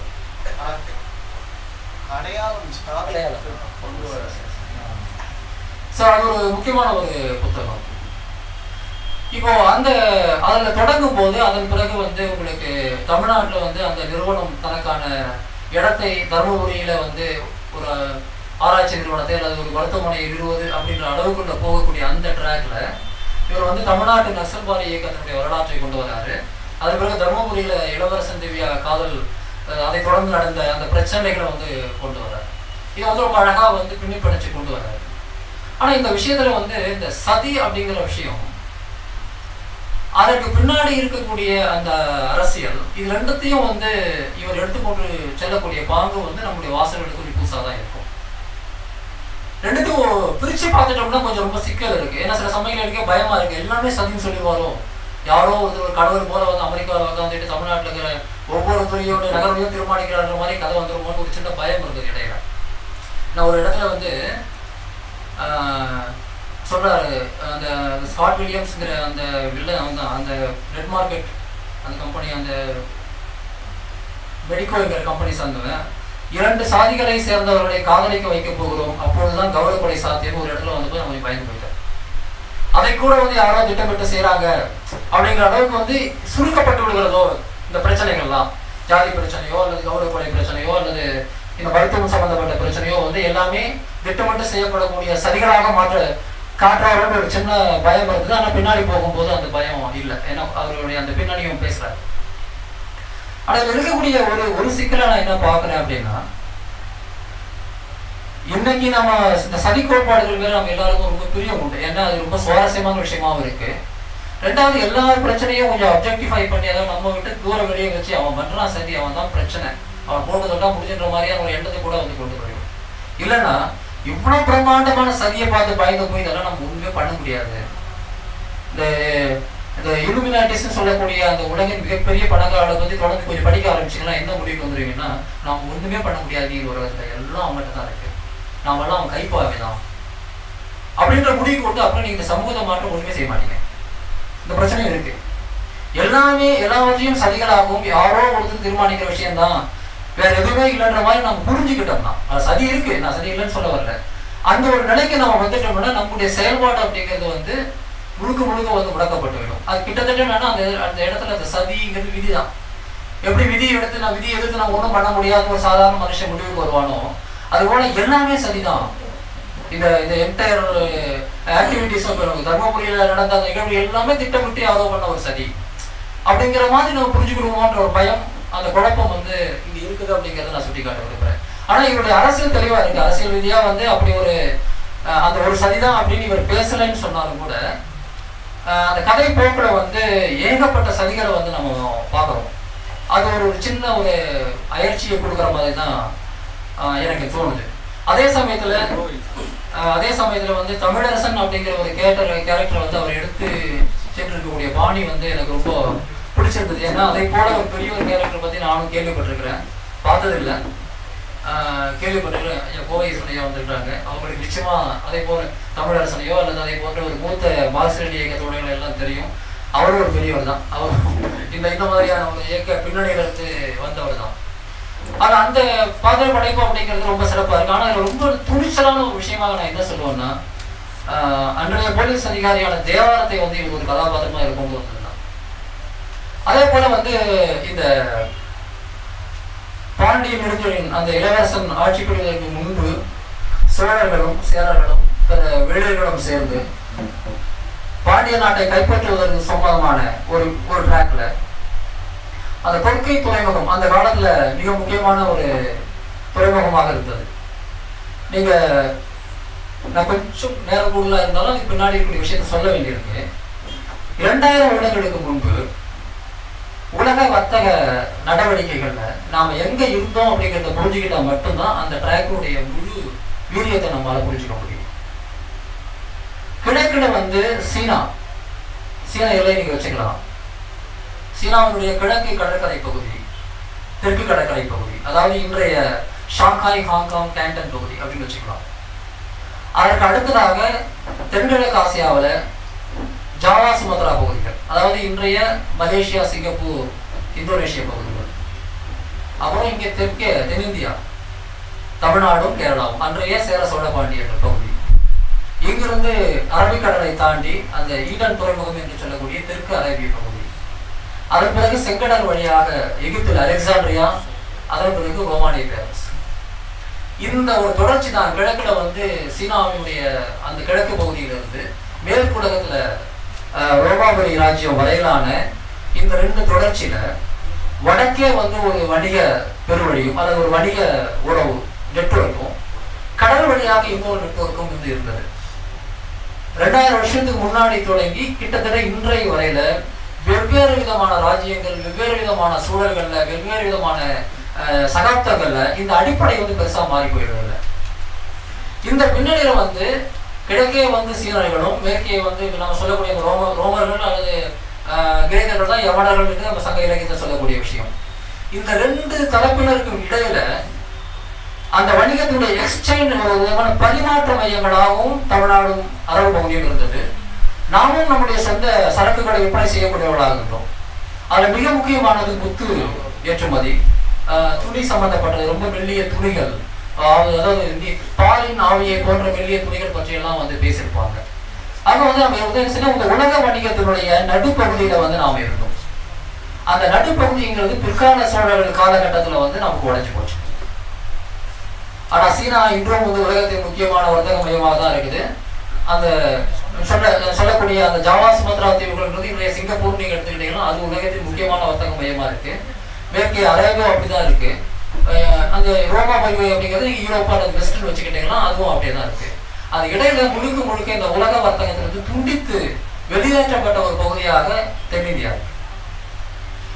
இந்த பின்னணிங்கிறது வந்து நம்முடைய ஜியோபாலிட்டிக்ஸை புரிஞ்சுக்கிறதுக்கு ரொம்ப முக்கியமானது. மிக நீண்ட காலத்துக்கு பிறகு, ஒரு 300-400 ஆண்டுகளுக்கு பிறகு, கலோனியல் பீரியட் வந்தது 300-400 ஆண்டுக்கு பிறகு முதல் முறையாக கடந்த 20-25 ஆண்டுகள்ல தான் மீண்டும் இந்த பகுதியுடைய ஜியோபாலிட்டிக்ஸ் வந்து மிக முக்கியமான இடத்துக்கு வந்து வருது. அதனுடைய பிரதிபலிப்பு தான் ஈழத்தில் நாம பார்த்தது. இல்லைன்னா அமெரிக்காவும், சீனாவும், ரஷ்யாவும், பாகிஸ்தானும், அரபும், ஈரானும் எதிரும் புதிருமாக உலக இடங்களில், உலக அரங்குகளில் இருக்கக்கூடிய நாடுகள் எல்லாம் இந்தியாவோட சேர்ந்து அங்கு உருவாக இருந்த ஒரு சிறிய ஒரு தேசத்தை பூண்டோடு ஒழிப்பதற்காக 1.5 லட்சம் பேர் கொண்டு குடிச்சு பூண்டோடு ஒழிப்பதற்கான அந்த முயற்சி செய்வதற்கு பின்னாடி இருக்கக்கூடிய அரசியல் என்ன? இதுதான் இந்த பகுதி தடை தூக்கக்கூடாது என்கின்ற ஒரு விஷயம். அது வந்து அகைன் இதை வந்து நீங்க சரியா பார்க்கக்கூடாது. சரியா பார்த்தீங்கன்னா புரிஞ்சுக்க முடியாது. நம்ம ஓவரா பேசுற மாதிரி தான் தோணும். ஒரு சிஸ்டம் ஏற்கனவே உலகம் முழுக்க இருக்கக்கூடிய ஒரு அமைப்பு, ஒரு உலக வர்த்தக வாய்ப்புல இந்த பகுதியை கைப்பற்றுவது என்பது எப்பொழுதுமே வல்லரசுகளுக்கு மிக முக்கியமானதாக இருந்தது. 13-14ஆம் நூற்றாண்டுல தமிழ்நாடு வந்து அந்த இடத்தை இழந்தது. பிற்கால சோழர்களுடைய வீழ்ச்சியோட அந்த இடத்தை வந்து நாம விட்டுட்டோம். விஜயநகர பேரரசுங்கிறது வந்து உள்நோக்கி திரும்பிய பேரரசாக இருந்தது. அவங்க வந்து வெளியே எதுவுமே செய்யல. நம்முடைய அத்தனை உலகளாவிய அந்த என்ன சொல்றது, அந்த அசெட் அப்படிங்கிற ஒரு விஷயத்தை எல்லாம் நம்ம இழந்தோம். அதன் பிறகு மீண்டும் அந்த குரலை வந்து எதிரொலித்தது வந்து ஈழத்துல விடுதலை புலிகள் தான். ஒரு குறிப்பிட்ட காலத்துக்கு பிறகு வந்து அவர்கள் ஒழிக்கப்பட எல்லா வல்லரசுகளும் ஒன்னா சேர்ந்ததுக்கு பின்னாடி வந்து இந்த அரசியல் வந்து நான் ஏன் இப்போ இதை விட்டு வெளியே போன நீங்க நினைக்க வேண்டாம். இந்த நாவல்ல அந்த விஷயத்தை மிக சிறப்பாக ஒரு இடத்துல கொண்டு கொடுக்குறாரு. அதை மட்டும் நான் படிக்க வைக்கிறேன். அதாவது வந்து பாண்டியனை வந்து தலையான காலத்து செல்வன்ற பாண்டியன் அவன் ஆட்சிக்கு வரக்கூடாது, அந்த ஆட்சியை கைப்பற்ற வேண்டும். அதுக்கு முக்கியமான காரணமாக கொற்கையை வந்து காட்டுறாங்க. கொற்கை துறைமுகம்ங்கிறது ஒரு மிகப்பெரிய முக்கிய துறைமுகம். அது மட்டும் இல்லாமல் கிழக்கு மேற்கு வணிகத்தினுடைய ஒரு ஆந்திரபாட் முக்கிய புள்ளி. அதுக்கான சதிகள் நடக்குது. அப்போ வந்து யவன ராணி, யவனர்கள் வந்து சோழனுக்கு பின்னாடி இருப்பதாக சொல்கிறார்கள். அதே போல சீன சக்கரவர்த்தியும் அங்கே வராரு. அவரும் வந்து சோழர்களுக்கு உதவியாக இருப்பதாக சொல்கிறார். பின்னாடி வந்து சேரர்கள் இருக்கிறார்கள். இன்றைய கேரளான்னு நீங்க வச்சுக்கோங்க. சீனாவும் இன்று சர்வதேச சமூகம் என்று நாம் சொல்லிக் கொண்டிருக்கக்கூடிய மேற்குலகமும் கேரளாவும், இந்த 3 தரப்பினரும் ஈழம் தொடர்பாக என்ன செய்தார்கள் என்று பற்றி நாம் நிறைய பேசிக் கொண்டிருக்கிறோம். இவர் சொல்றார் பாருங்க, புலிகள் அல்லவா, ஆடுதானே என அவர் அலட்சியமாக நினைக்கிறார்கள். ஆனால் அந்த ஆட்டை வைத்துத்தான் புலியை அடிக்க போகிறோம். அதுவும் எந்த புலி சோழ நாட்டின் கொடியில் பறக்கிறதோ அந்த புலி, அந்த புலியை உருத்தெரியாமல் வீழ்த்த போகிறோம். இந்த செயலை செய்ய ஆட்டினால் முடியுமா? ஆடுங்கிறது நீங்க சிங்கள அரசு கூட வச்சுக்கோங்க, முடியும். ஓனாய் நமக்கு துணை இருக்கிறது. ஓனாயா? அதுவரை அமைதியாக இருந்த யவன ராணி வாய் திறந்தார். ஆம், ஓனாய் குல சின்னமாக திகழும் சீன சக்கரவர்த்தி. இந்த விஷயம் தான், இந்த மாதிரியான விஷயங்கள் தான் இந்த நாவலின் மிகப்பெரிய பலமான ஒரு விஷயம். அதாவது வந்து ஒரு கிட்டத்தட்ட 2000 ஆண்டு கால வரலாறு இதுக்குள்ள வருது. அந்த அந்த அந்த பின்னணியை புரிஞ்சுக்கிறதுக்கு வந்து எல்லா கதையும் சொல்லணும்னு அவசியம் கிடையாது. நம்ம ஒரு அரசியல் ரீதியாக நம்ம வாசிக்கிறோம். அதாவது சிங்கள அரசுகள் வந்து புலிகள் விஷயத்துல காட்டின மிக கடுமையான போக்குக்கு முன்னாடியே கூட ஒன்று சொல்லுவாங்க, அவங்களால ஜீரணிக்க முடியாத ஒரு விஷயம் ஒன்று இருந்தது. அது வந்து புலிகள் தனிநாட்டுக்காக போராடுறது மட்டும் கிடையாது, அந்த புலி சின்னம். அந்த புலிங்கிறது சோழனுடைய சின்னம். தங்களுடைய ஒட்டுமொத்த வரலாறுல சிங்கள அரசுகள் மிக கடுமையாக எப்போதாவது பாதிக்கப்பட்டதுன்னு சொன்னா அந்த சோழனுடைய ஆட்சி காலத்தில் தான். அந்த புலி சின்னம்ங்கிறது வந்து சிங்கள சிங்கத்துக்கு வந்து ஒரு காலத்திலும் ஜீரணிச்சிக்க முடியாத ஒரு விஷயம். அது இவருடைய இந்த ஆடு புலி ஓனாய் ஆட்டத்துல இந்த இடத்துல தான் எல்லா இடங்களையும் இதை எக்ஸ்டெண்ட் பண்ணி நவீன வரலாற்றுக்கான ஒரு உருவமா இந்த கதையை எழுதில்லை அப்படின்னு நான் சொல்றதான் நினைக்க வேண்டாம். ஏதோ இந்த விஷயத்தை பழைய காலத்துல ஏற்றி கதையை எழுதினோம் அப்படின்னா சொல்ல வரல.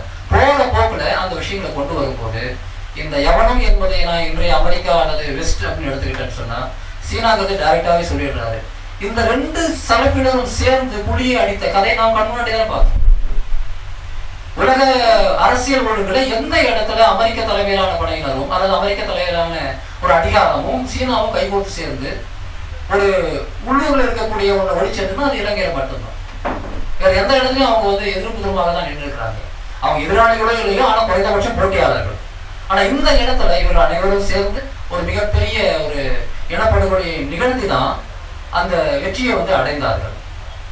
இப்போ இன்னொரு ட்ராக்ல வரக்கூடிய இதுலயே வந்து மகாபாரத ட்ராக்ல வரக்கூடிய ஒரு வார்த்தையோட சேர்ந்து நான் சம்பந்தப்பட்டேன். இவர் குருஷேத்திர போற வந்து ஒரு இனவழிப்பு போராகத்தான் இந்த நாவல்ல வந்து சொல்றாரு. இன்னொரு ட்ராக்ல நம்ம போகும்போது இப்ப எப்படி நம்ம சம்பந்தம் இல்லைன்னு சொல்ல முடியும்? எல்லாமே ஒண்ணுக்குள்ள ஒண்ணு ஒரு சின்ன ஒரு லிங்க் வந்திருக்கு. நம்ம யுவகிருஷ்ணா கூட கடைசியில சுட்டி காட்டியதை போல இடையனை எங்கு செல்கிறாய், கிருஷ்ணரை வழிமறைத்தபடி சார்பாகனர் கேட்டார். தர்மத்தை விளக்க அவள் பதில், கிருஷ்ணனுடைய பதில், அதற்கு சார்பாகனுடைய மறுபதில் இன அழிப்புக்கு என்று தெளிவாக சொல். பயங்கரவாதத்துக்கு எதிரான யுத்தம், அமைதிக்கான யுத்தம், அதுதான் தர்மத்தை விளக்க. ஆனால் அதுக்கு என்ன அர்த்தமாக ஆகி கொண்டிருக்கிறதுனா இனத்தை அழிப்பதற்காக. ஆனா இந்த இன அழிப்புங்கிறது நேரடி யுத்தத்தால் மட்டும்தான் சாத்தியமா இல்லைங்கிறது தான் இன்னொரு ட்ராக். அது வேற 2 ட்ராக்லயும் அது வருது. இன அழிப்பு என்பதை நீங்க ஒரு பெரிய ஒரு பரந்த பொருள் எடுத்துக்கொண்டால் அந்த ரெட் மார்க்கெட் என்பது கூட ஒரு இன அழிப்பு தான். அதாவது இப்ப எல்லா கதைகள்லயும் வந்து அங்கங்க சில இடங்கள்ல வந்து ஒரு கொக்கி போட்டு வந்து அவர் பிணைச்சு வச்சிருக்கிறார். அது ரொம்ப ரொம்ப இன்ட்ரெஸ்டிங்கா இருந்தது. அதாவது இந்த உடலில் உள்ள உறுப்புகளுடைய மதிப்பு, அந்த உறுப்புடைய வியாபாரம் என்பதை ஒரு ட்ராக்ல வந்து மனித உறுப்புகளை வியாபாரமாக நேரடியாக பேசக்கூடியவர், இன்னொரு பக்கம் அந்த முத்து சிப்பிய உடலின் ஒரு பகுதியாக இருக்கக்கூடிய முத்து இருக்கு பார்த்தீங்களா, அதுவும் கொண்டு வந்து அவர் சேர்க்கிறார். அது மிகப்பெரிய வியாபாரமாக இருக்குது கொற்கையில. அந்த கொற்கையை வந்து ஏன் வந்து சீனா சக்கரவர்த்தியோ அல்லது வந்து யவனர்களோ கைப்பற்ற வேண்டும் என்று நினைக்கிறார்கள் என்றால் அந்த வியாபாரத்தை மட்டுமல்ல, இந்த நாவல்ல வேறொரு இடத்துல வருவதை போல உடலின் மீது, உடல் உறுப்புகளின் மீதான அதிகாரத்தை நிறுவனத்துக்கான செயல்பாடுகளாக இதை நம்ம பார்க்க முடியுது. ஆனா இப்படி வந்து ஒரு தனித்தனியாக போகக்கூடிய ஒரு ட்ராக்ல ஒன்றோடு ஒன்று பின்னி பிணைந்து சில விஷயங்களை வந்து இவர் ரொம்ப சிறப்பா கொடுத்திருக்கிறார். இந்த அரசியலை வந்து புரிந்து கொள்வதற்கு ஒரு சாதாரணமான ஒரு வாசகருக்கு வந்து முடியுமான்னு கேள்வியெல்லாம் எழுப்பலாம், தேவையில்லை. இந்த பொறுத்தவரையில இந்த உருவங்களை புரிந்து கொண்டால் கூட போதும். வேறு ஒரு தருணத்தில் வேறு ஒரு சூழலில் இந்த அரசியலை புரிந்து கொள்ள அவங்களால முடியும். ஏன்னா இது ஒரு டெக்ஸ்ட் புக் கிடையாது, இது ஒரு சீரியஸான நாவலும் கிடையாது. இவர் தன்னுடைய கதைகளிலே வைத்து அங்கங்க வச்சுட்டு இருக்கிற சின்ன சின்ன ஒரு பொடி பட்டாசுகள் போல அங்கே வச்சிருக்கக்கூடிய விஷயங்கள் ஒரு வாசகரை போய் சென்றடைந்தாலே வேறு ஒரு கான்டெக்ட்ல வேறு ஒரு இடத்துல அதை புரிந்து கொள்வதற்கு அவர்களால் முடியும்ன்ற ஒரு நம்பிக்கையோட செய்திருக்கிறாரு. அந்த நம்பிக்கைங்கிறது பாராட்டத்தக்க விஷயம். இல்லைன்னா எல்லாத்தையும் நம்ம வந்து வெளிப்படையா உட்காந்து கதை எழுதக்கூடிய ஒரு விஷயமா வந்து மாறிடும். பொதுவாக வந்து இந்த நாவல்ல வந்து நம்ம பார்க்கக்கூடிய ஒரு முக்கியமான கருத்தாக நான் என்ன பார்க்கறேன்னா, ஒரு இடத்துல வருது, எது நடக்குதோ உண்மையில அது நடக்கல, வேற வந்து சைலண்டா நடக்கிறத மறைக்கவே இது நடக்குது. இந்த ஒரு கருத்து நான் முதல்ல சொன்னது போல வந்து அது இதை சதிக்கோப்பான்னு சொல்ல முடியலனாலும் கூட திட்டமிட்டு அவ்வாறான செயல்பாடுகள் இந்த உலகத்தில் நடக்குதான நடந்துட்டு தான் இருக்கு. ஆனா அது வந்து ஒரு சிஸ்டம், ஒரு குறிப்பிட்ட விதமான அமைப்பு நிலவும் போதுதான் அது சாத்தியம். நாவல்ல குறிப்பிடுவது போல வந்து சந்தன கடத்த வீரப்பன் காலகட்டத்துல பிற்காலத்துல வந்து வீரப்பன் வந்து அந்த வழக்கமான அந்த கொடை கொள்ளை அந்த முறைகள் இருந்து மாறி ஒரு அரசியல் ரீதியாக அவருக்கு திடீர்னு ஒரு ஆர்வம் வந்து ஒரு தமிழ் தேசிய அரசியல்லாம் நான் வந்து பேசுறேன், நான் வந்து ஒரு போராளியா இருக்க போறேன்ற முடிவெல்லாம் எடுக்கக்கூடிய ஒரு காலகட்டத்துல அவர்களோடு ஏற்கனவே அந்த அரசியல் இருக்கும் கூட கை கொடுத்துருக்கிறார்கள். அதெல்லாம் உண்மைதான், நடந்தது. ஏதாவது ஒரு செய்ய முடியுமா முயற்சி பண்ணாங்க. ஆனா அதை ஊடாக என்ன நடந்தது அப்படின்னு சொன்னா, இந்த நாவல் படிக்கும்போது எழுப்பின கேள்வி வேற ஒரு இடத்துல இருந்து எனக்கு பதில் கிடைச்சது. ஒரு 6-7 மாதங்களுக்கு முன்பு அந்த பகுதியை சேர்ந்த ஒரு நண்பரோடு, அவருக்கு வந்து அரசியலோட எந்த தொடர்பும் கிடையாது, அப்படிலாம் எதுவுமே பேசல. போகும்போது என்ன சொன்னாருன்னா, இந்த சந்தன கடத்தல் வீரப்பனுடைய நடவடிக்கைகளை வந்து போலீஸ் வந்து பின்தொடர்ந்து போகும்போது நேருக்கு நேர் மோதி அழிக்க அவங்களால முடியல. ஆனா அதன் பிறகு என்ன செஞ்சாங்கன்னா, ஒரு மிகப்பெரிய அளவுக்கு ஒரு இன்டெலிஜென்ஸ் நெட்வொர்க்கை வந்து அந்த காட்டுக்குள்ள உருவாக்குனாங்க. அந்த இன்டெலிஜென்ஸ் நெட்வொர்க் தான் வந்து இறுதியில வந்து வீரப்பனுடைய வீழ்ச்சி காரணமா இருந்தது. வெறுமனே வீரம் சம்பந்தப்பட்டதுல ரொம்ப புத்தாலித்தனமா அதை நகர்த்தி வந்து வீரப்பனை வந்து பிடிச்சாங்க, அவங்களுடைய எல்லா விஷயங்களையும் வந்து உடைச்சாங்க. அது நடந்தது. எல்லா இடங்கள்லயும் போலீஸோட இன்ஃபார்மர்ஸ் வந்து பரவி அது ஒரு பெரிய தொழிலாவே ஆகிற அளவுக்கு வந்து எல்லாமே மோசமா இருந்தது.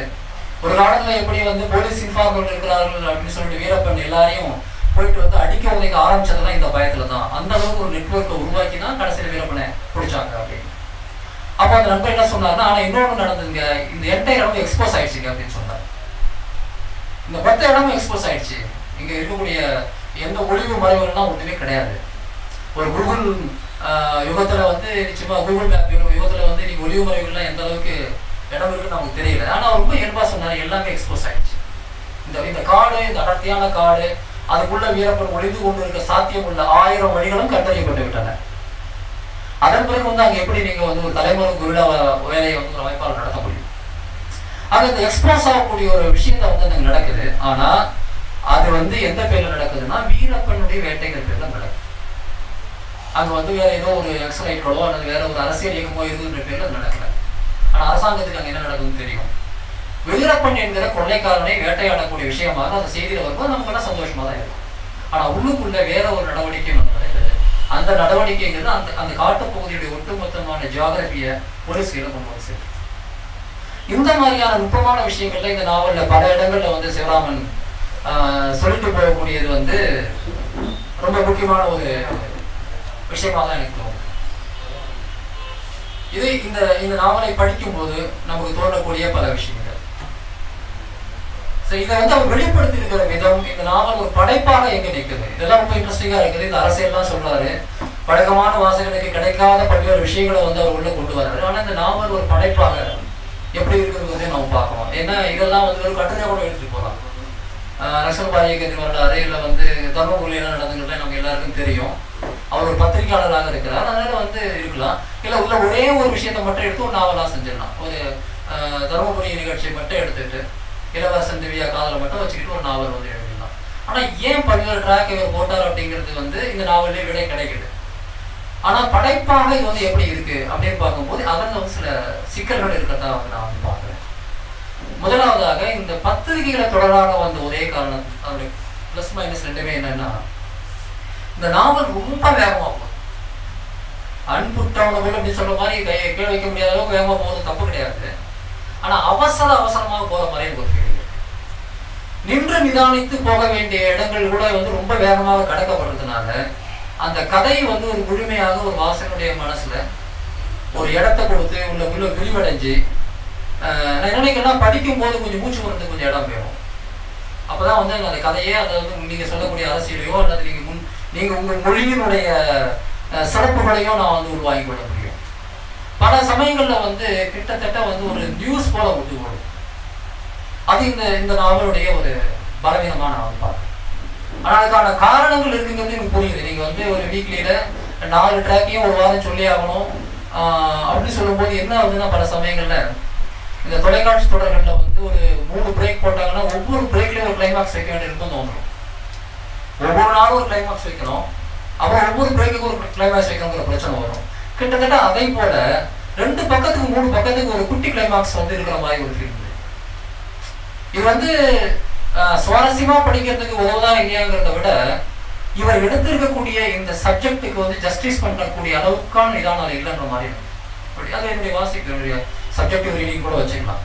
அவ்வளவு வேகமாக வந்து காட்சிகளை திருப்பிட்டு போகும்போது வந்து ரொம்ப வேகமாக டிவி சேனல்ஸை வந்து ரிமோட்டில் திருப்பிட்டே வரக்கூடிய ஒரு எஃபெக்ட் தான் இருக்கிற ஒழிய உள்ளுக்குள்ள சில விஷயங்களை நாம கூர்ந்து கவனிச்சா மட்டும்தான் புரியணும் அப்படின்னு எல்லாத்தையுமே பேச முடியாது. ஒரு நாவலை வந்து ஒவ்வொரு வரையும் சம அளவிலான அழுத்தம் கொடுத்துலாம் படிக்கவே முடியாது. எவ்வளவு நாவலாக இருந்தாலும் ஏற்ற இறக்கங்களோட கொஞ்சம் டிராவல் பண்ணணும். நடுவில் வந்து அந்த வரிகள் கூடவே நான் கொஞ்சம் திங்க் பண்ணிக்கிட்டே தான் அதை படிக்க வேண்டியிருக்கும். இப்படியெல்லாம் வந்து இடம் கொடுக்கணும்.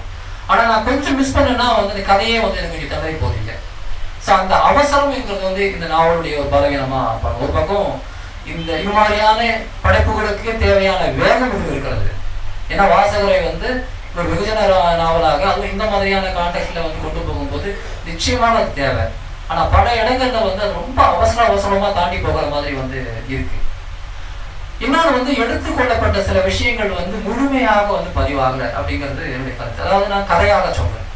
ஏன் எல்லா விஷயத்தையும் அவர் சொல்லலை, ஏன் முழு கதையும் சொல்லலாம் சொல்ல, அது வந்து ஆசிரியருடைய தீர்வு, அவருடைய ஸ்ட்ராட்டஜி, அவருடைய முடிவு. அதை நான் கேள்வி கேட்கவே இல்லை. அவர் என்ன சொல்ல வருகிறாரோ அந்த விஷயத்த வந்து கொஞ்சம் கம்ப்ளீட்டா சொல்ல முடியாத அளவுக்கு அந்த சூழலுக்கு. உதாரணமா நான் இவ்வளவு பேசுனதுல வந்து அந்த இன்னொரு ஃபேண்டசி பார்ட்டை பத்தி நான் பேசவே இல்லை. அதை பற்றி உங்களுக்கு அப்புறம் வரேன். ஆனா இந்த உதாரணமா இந்த முழங்கை உயரம் உள்ள கொம்பு உள்ள ஆடுங்கிற ஒரு பிம்பம் வந்து மீண்டும் மீண்டும் பல்வேறு இடங்கள்ல வருது. அது அற்புதமான ஒரு இன்டகிரேஷன் ஃபோர்ஸாக இந்த கதை 4 கதையுமே இணைக்கக்கூடிய ஒரு பிம்பம் அல்லது ஒரு கேரக்டராக அது இருக்க முடியுது. ஆனா அது முழுமையாக அது வந்து இந்த நாவல்கள்ல எந்த இடத்துலையும் வந்து இல்லை. எல்லா இடங்கள்லயும் வந்து ஒரு ரூட் பண்ற மாதிரி தான் அது இருக்கு. ஒரு கதையும் ஒரு கதையும் ஒரு தொடர்ச்சியாக கொண்டு போறதுக்கோ இல்லை இதுக்கும் தொடர்பு இருக்குதுன்னு சொல்றதுக்கான ஒரு வித்தியாக இருந்த அளவுக்கு அது வந்து முழுமையாக இல்லை. ஏன்னா 4 கதைகளையும் 4 விதமான பிம்பமாக அது இருக்க வேண்டும். ஒரு ஃபேண்டசி கதையில அது உண்மையாகவே ஆடா இருக்கலாம், இன்னொரு இடத்துல வந்து ஏதோ ஒரு தத்துவத்தின் பிரதிபலிப்பாக இருக்கலாம், வேற ஒரு இடத்துல வந்து அது வேற விதமான கருத்துடைய ஒரு பிம்பமா இருக்கலாம். அந்த விஷயம் ஒரு குழப்பமாக தான் வந்து பல இடங்கள்ல வந்து இருக்கிற வழியே இன்னும் இன்டெப்தா போகல. நான் சொன்ன மாதிரி இந்த நெரேஷன் கதை அப்படிங்கிறது வந்து ரொம்ப அற்புதமான ஒரு அடித்தளத்தில் அமைந்திருந்தாலும் கூட அது அந்த உள்ளடக்கம் வந்து ரொம்ப ஸ்ட்ராங்கா ஒரு வாசகர் மனதில் உட்கார்றதுக்கான ஒரு காலத்தை அல்லது இடத்தை அல்லது பக்கங்களை வந்து இந்த நாவல் வந்து முழுமையாக கொடுக்கல அப்படிங்கிறது என் கருத்து. ஒரு வேலை கொடுத்திருந்தா இது ஒரு 600-700 பக்கம் நாவலாக கூட மாறி இருக்கலாம். அந்த விபத்தும் நடக்கலாம். ஆனா வந்து அது ஒரு சிக்கலாக இருக்கு. அப்படி நின்று நிதானிக்க முடியாத ஒரு சூழல்ல இந்த நாவலுடைய ஒரு ரீடிங், அதாவது இது இருக்கக்கூடிய வெறும் ஃபேண்டசி அல்லது அந்த சரித்திர கதை அல்லது அந்த சதி கதை அல்லது வந்து அந்த ரெட் மார்க்கெட் சம்பந்தப்பட்ட கதையை மட்டும் படிப்பதற்கான மனநிலையும் கொடுக்காமல் இதுக்கு உள்ள இருக்கக்கூடிய அரசியலுக்குள்ளவும் நான் டீப்பா போக முடியாத ஒரு சிக்கலை வந்து இது எனக்கு கொடுக்கும். இந்த நாவல் நான் 2 விதமா படித்தேன். முதல்ல வந்து ஃபுல்லா பக்கம் முதல் பக்கம் வந்து கடைசி பக்கம் வரலும் ஒரு முறை படிச்சுட்டேன். அதன் பிறகு ஒவ்வொரு ட்ராக்கையும் தனியும் படித்தேன். இந்த 4 ட்ராக்கையும் தனியும் படித்து பார்த்தேன். இந்த 4 ட்ராக்கையும் தனியே படிக்கும் போது இருக்கக்கூடிய ஒரு தெளிவு ஒட்டுமொத்தமா சேர்ந்து இருக்கும்போது வரதுக்கு வாய்ப்பு இல்லை. அது வந்து உண்மைதான், வர வாய்ப்பே இருக்க முடியாது. ஆனா அங்கதானே வந்து ஒரு படைப்பாளனுக்கு தேவை வேலை இருக்குது. இந்த 4த்தையும் தனித்தனி கதைகளா நான் படிச்சுட்டா எனக்கு வந்து ஒரு ட்ராக் தனித்தனி புரியுது. எல்லாத்தையும் ஒன்று சேர்த்து வைக்கும் போது நீங்க இது 4க்கும் ஒண்ணுக்கு ஒண்ணு தொடர்பு இல்லைன்னு சொல்ல வந்தாலும் கூட ஏதாவது ஒரு தொடர்பு நீங்களே கொடுத்துருக்கும் போது அந்த வேலையை வந்து இன்னும் சரியாக செய்திருக்கணும் அப்படிங்கிற மாதிரியான ஒரு எண்ணம். அது வந்து என்னன்னு சொன்னா ஒரு பிரமாதமான ஒரு ஸ்ட்ராட்டஜி, ஒரு வியூகத்தை வந்து அமைச்சிட்டு அந்த வியூகத்தை வந்து நடைமுறைப்படுத்துவதில் உள்ள பிரச்சனையாக அது இருக்கலாம்.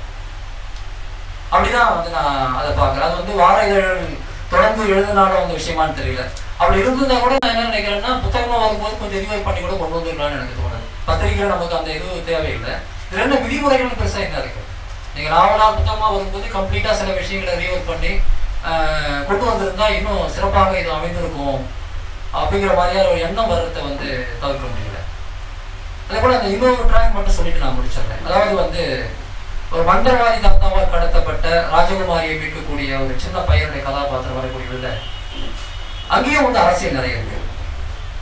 கல்ச்சுரல் இம்பீரியலிசம் என்று பொதுவாக சொல்லக்கூடிய அந்த கலாச்சார ஏகாதிபத்தியம் தொடர்பான ஆய்வுகள்ல புனைவுகளாக இருக்கக்கூடிய ஸ்பைடர்மேன், அப்புறம் வந்து உங்களுக்கு ஹாரி பாட்டர், கிழக்குலகின் புனைவுகளாக காட்டப்படக்கூடிய காட்சிலா, இல்லை நம்ம ஊருக்கு அதில் விக்ரமாதித்தன், வேதாளம், இந்த மாதிரியான கேரக்டர்ஸ்க்கு பின்னாடி இருக்கிற அரசியலை வந்து ரொம்ப தீவிரமாக வந்து அனாலிசிஸ் பண்ணுவாங்க. இந்த கதையில ரொம்ப நேராகவே அந்த விஷயங்கள்லாம் வந்து வரும். அதாவது வந்து நமக்குள்ள இங்கே வந்து மிக சிறந்த புனைவுகள்லாம் இருக்கு, வேதாளம் மாதிரியான பாத்திரம்லாம் இருக்கு, விக்ரமாதித்தன் கதைகள்லாம் இருக்கு. ஆனாலும் மேற்கில இருந்து நமக்கு எதிரான ஒரு அரசியலை கொண்டிருக்கக்கூடிய ஒரு ஸ்பைடர்மேன் அல்லது வந்து ஒரு எக்ஸ்மேன் அல்லது ஒரு ஹாரி பாட்டர் போன்ற பாத்திரங்கள் நம் மீது திணிக்கப்படுவதற்கு பின்னாடி இருக்கக்கூடிய பல்வேறு விஷயங்களை வந்து அழகாக கொண்டு வராது. அது ஒரு விஷயம் ரொம்ப சிறப்பாக இருந்தது. காட்சிலாங்கிற கேரக்டர் வந்து ஒரு காலத்தில் ஜப்பானில் இருக்கும்போது அது வந்து ஒரு மிக வில்லன் கேரக்டர்லாம் கிடையாது, ஒரு கொடூரமான மிருகம்லாம் ஒன்றும் கிடையாது. ஆனால் அதுவே ஹாலிவுட் போகும்போது ஒரு மிக மோசமான ஒரு கொடூரமான ஒரு மிருகமாக அது வந்து மாற்றப்படும். அதாவது வந்து ஜப்பானுடைய சிம்பலாக அல்லது ஆசியாவினுடைய சிம்பலாக எழுந்து கொண்டு இருக்கக்கூடிய கடந்த 10 ஆண்டு 15 ஆண்டுகள்ல இந்த உலகத்துல வந்து எந்த சிம்பல், எந்த பகுதி வந்து உலக அதிகார போட்டியில வந்து மேல் நோக்கி வந்திருக்குன்னா அது ஆசிய பகுதி தான், சீனா தான். அந்த நேரத்துல சீனா அப்படின்னு சொல்லும் போது வந்து டிராகன் அப்படிங்கிற ஒரு கேரக்டர், இதை பத்தி ஒரு நான் இடையில நான் சொல்றேன், அந்த ஒரு கேரக்டர் ஒரு வந்து தவிர்க்க முடியாது. அது வந்து சீனாவுடைய சிம்பிளா இருக்கு. நானே டிராகன் ஒரு புத்தகம் சீனாவை பற்றி எழுதியிருக்கிறேன். உண்மையில சீன இலக்கியங்கள்ல அல்லது கதைகளை பார்த்தா டிராகன் அவ்வளவு மோசமான மிருகம்லாம் ஒன்றும் கிடையாது. அது எல்லா விதமான கேரக்டரும் உள்ள, அது பிளஸ் இருக்கு, மைனஸ் இருக்கு, எல்லாமே இருக்கு. ஆனா மேற்கூரையின் பாயிண்ட் அப்படின்னு பாத்தீங்கன்னா டிராகனை போல ஒரு மோசமான அல்லது ஒரு எதிர்நிலையிலான ஒரு மிருகத்தை நீங்க பார்க்க முடியாது. ஏன்னா சீனாவுக்கு அவர் அப்படிதான் வந்து கொண்டு வராங்க. நான் தலைப்பு வச்சிருந்த போதும் ஊடகமா தான் வச்சேன். ஒரு பக்கம் அதனுடைய பிரமிப்பூட்டக்கூடிய பயம் சம்பந்தப்பட்ட விஷயங்கள் அது இருக்கு. அதே சமயத்துல ரொம்ப நியாயமான வளர்ச்சியாகவும் தான் அதை வந்து நம்ம சீன வளர்ச்சியை வந்து நம்ம பார்க்க வேண்டியது. அதே போல இந்த காட்சிலாங்கிற ஒரு கேரக்டரை வந்து எப்படி வந்து ஹாலிவுட் சித்தரிக்கிறது, இன்னொரு பக்கம் எப்படி வந்து ஒரு டிப்பிக்கல் ஒரு ஒயிட் மேல் உருவமாக இருக்கக்கூடிய சில உருவங்கள் வந்து நம்முடைய ஆபத் பாந்தவர்களாக மாற்றப்படுகிறது. இந்த விஷயத்தையும் வந்து அந்த ட்ராக்ல வந்து அவர் கொண்டு வந்திருக்கிறார். அந்த ட்ராக் தனியே வந்து ரொம்ப அழகாக வந்து அமைஞ்சிருக்கு. ஆனா அதுலயும் கூட இதே பிரச்சனை தான். என்னன்னா ரொம்ப வேகமாக தாண்டி போகும்போது அந்த வேகத்துக்கு வந்து உண்மையை ஈடு கொடுக்க முடியல. ஒரு வாசகனால வந்து இவ்வளவு கேரக்டர்ஸ் நடுவில் அது மொத்தத்தையும் தனி எடுத்து பார்த்தீங்கன்னா ஒரு 50 பக்கம் 60 பக்கம் வரலாம் அந்த ஒரு செக்ஷன் மட்டும். அதுக்குள்ள நீங்க 30-40 கேரக்டர்ஸை கொண்டு வரும்போது எதையுமே எஸ்டாப்ளிஷ் பண்றதுங்கிறது ரொம்ப சிரமமாக தான் வந்து இருக்கும். ஏதோ ஒரு விதத்துல வந்து இதுக்கு ஒரு விதமான ஒரு நெரேட்டிவ் எடிட்டிங், நான் வந்து டெக்ஸ்ட் பேஸ்ட் எடிட்டிங் சொல்ல வரல, இந்த கதை சொல்கிற முறையிலேயே வந்து ஏதோ ஒரு விஷயத்த வந்து கொஞ்சம் இன்னும் செழுமைப்படுத்தியிருந்தா அந்த ஒவ்வொரு ட்ராக்கும் தனிப்பட்ட முறையிலும் சிறப்பான கதைகளாக ஒன்றுக்கு வந்து கொக்கி போட்டி பண்ணிக்கணும்னு அவசியம் இல்லை. இந்த ஜக்ஸ்டபொசிஷன் சொல்றோம் இல்லையா, எடிட்டிங்ல வரக்கூடிய விஷயம் தான். பக்கத்துல வைப்பதன் மூலமாகவே சில உறவுகளை வந்து நீங்க உருவாக்கிட முடியும். இந்த கதைக்கும் அந்த கதைக்கும் இடையில ரொம்ப வடிஞ்செல்லாம் உறவுகளை உருவாக்கணும்னு அவசியம் கிடையாது. அந்த பக்கத்துல நான் சொன்னது வந்து இந்த ட்ராக்கோட பக்கத்துல மட்டும் இல்லை, புற உலகத்தோடும் பக்கத்துல அதை ரொம்ப அழகா செய்திருக்கிறார். நான் படிச்சு காட்டின அந்த சீனா யவன சோழ கதைங்கிறது அப்படியே ஈழ பிரச்சனையை வந்து எப்படி பிரதிபலிக்கிறதுன்னு சொன்னோம். ஆக இந்த ஜக்ஸ்டபொசிஷன், அதாவது ஒன்னோட ஒண்ணு வந்து நம்ம எப்படி வந்து பொறுத்துக்கிறோங்கிற ஒரு விஷயத்தையே எல்லா கதையிலையும் வந்து இவரால் கொண்டு வர முடிஞ்சிருக்கு. ஆனா அதை செழுமைப்படுத்தி மட்டும் செய்திருந்தான்னு சொன்னா ரொம்ப இன்னும் பல மடங்கு இந்த நாவலுடைய அந்த ரீடபிலிட்டி, அப்புறம் வந்து நான் புரிந்து கொள்கிற தன்மை பத்தி பேசுவேன். ஏன்னா நான் இதுல வந்து புரிஞ்சிக்காத மாதிரிலாம் ஒன்றும் பெருசா எதுவும் எழுதுறேன். ஆனா இந்த பின்னாடி அரசியல் அவ்வளவு சுலபமாக ஒரு வாசனை புரிஞ்சிக்க முடியாது. அதனால அந்த நிதானங்கத்தை எங்க தேவைப்படுதுன்னா எந்த நோக்கில் அந்த கதை பயணிக்கிறதோ, அதுக்குள்ள எந்த அரசியலை சொல்ல அவர் விரும்புகிறாரோ அந்த அரசியலை ஏதோ ஒரு விதத்துல புரிஞ்சுக்கிறதுக்கான ஒரு அவகாசத்தை இந்த நாவலுக்குள் அவர் வந்து வாசகர்களுக்கு முழுமையாக கொடுக்கவில்லை அப்படிங்கிறது என்னுடைய ஒரு விமர்சனமாக வந்து நான் முன்வைக்க விரும்புகிறேன். மற்றபடி இந்த முயற்சி அப்படிங்கிறதே வந்து எனக்கு ரொம்ப ஒரு பிரமிப்பூட்டக்கூடிய ஒரு முயற்சியாக தான் வந்து எனக்கு தோணுது. இறுதியாக ஒரு விஷயத்தை மட்டும் நான் சொல்லிக்க முடிச்சிருந்தேன். நிஜ உலகத்தில் இருக்கக்கூடிய இந்த அரசியலை உள்ளூர் ஜாதி சங்க அரசியலிருந்து உலக அரசியல் வரைகிற அத்தனையும் வெளிப்படையாக பேரெல்லாம் போட்டு நிறைய விஷயங்களை வந்து செய்திருக்கிறாரு. அந்த புனைவுகள் எல்லாம் வெறும் புனைவுகள் கிடையாது. அவரே சொல்ற மாதிரி மேலே ஒரு ட்ராக்ல ஒரு கதை நடக்குதுன்னா உள்ள நேருதுன்னா வேற ஒன்று நடக்குதுன்னு அர்த்தம் அப்படிங்கிற விஷயம் உட்பட எல்லாத்தையும் ரொம்ப அழகாக வந்து செய்திருக்கக்கூடிய இந்த முறையை இன்னும் சிறுமைப்படுத்தி நமக்கு முன்னாடி வந்து முன்னுதாரணங்கள்லாம் எதுவும் வேண்டாம். நீங்களும் கூட இந்த ஒரு நாவலை மறுபடியும் மறு எழுத்தாக ஒரு ரீடிராஃப்டிங்காக பண்ணிங்கன்னா கூட நல்லா இருக்கும்னு தோணுது. ஆனாலும் இந்த அளவிலும் கூட இவர் நிச்சயமாக படிக்கக்கூடிய ரசிக்கக்கூடிய மற்றவர்களுக்கு ரெக்கமெண்ட் பண்ணக்கூடிய ஒரு நாவலாகத்தான் இருக்குதுங்கிறது எனக்கு எந்த மாறுபட்ட கருத்தும் கிடையாது. நான் இந்த விஷயங்கள் எல்லாம் சொல்றது வந்து இது இருக்கக்கூடிய எந்த ஒன்றையும் நிராகரிப்பதற்காக அல்ல. இது இன்னும் சிறப்பாக அமைஞ்சிருக்கலாம் அப்படிங்கிற ஒரு விஷயம் தான்.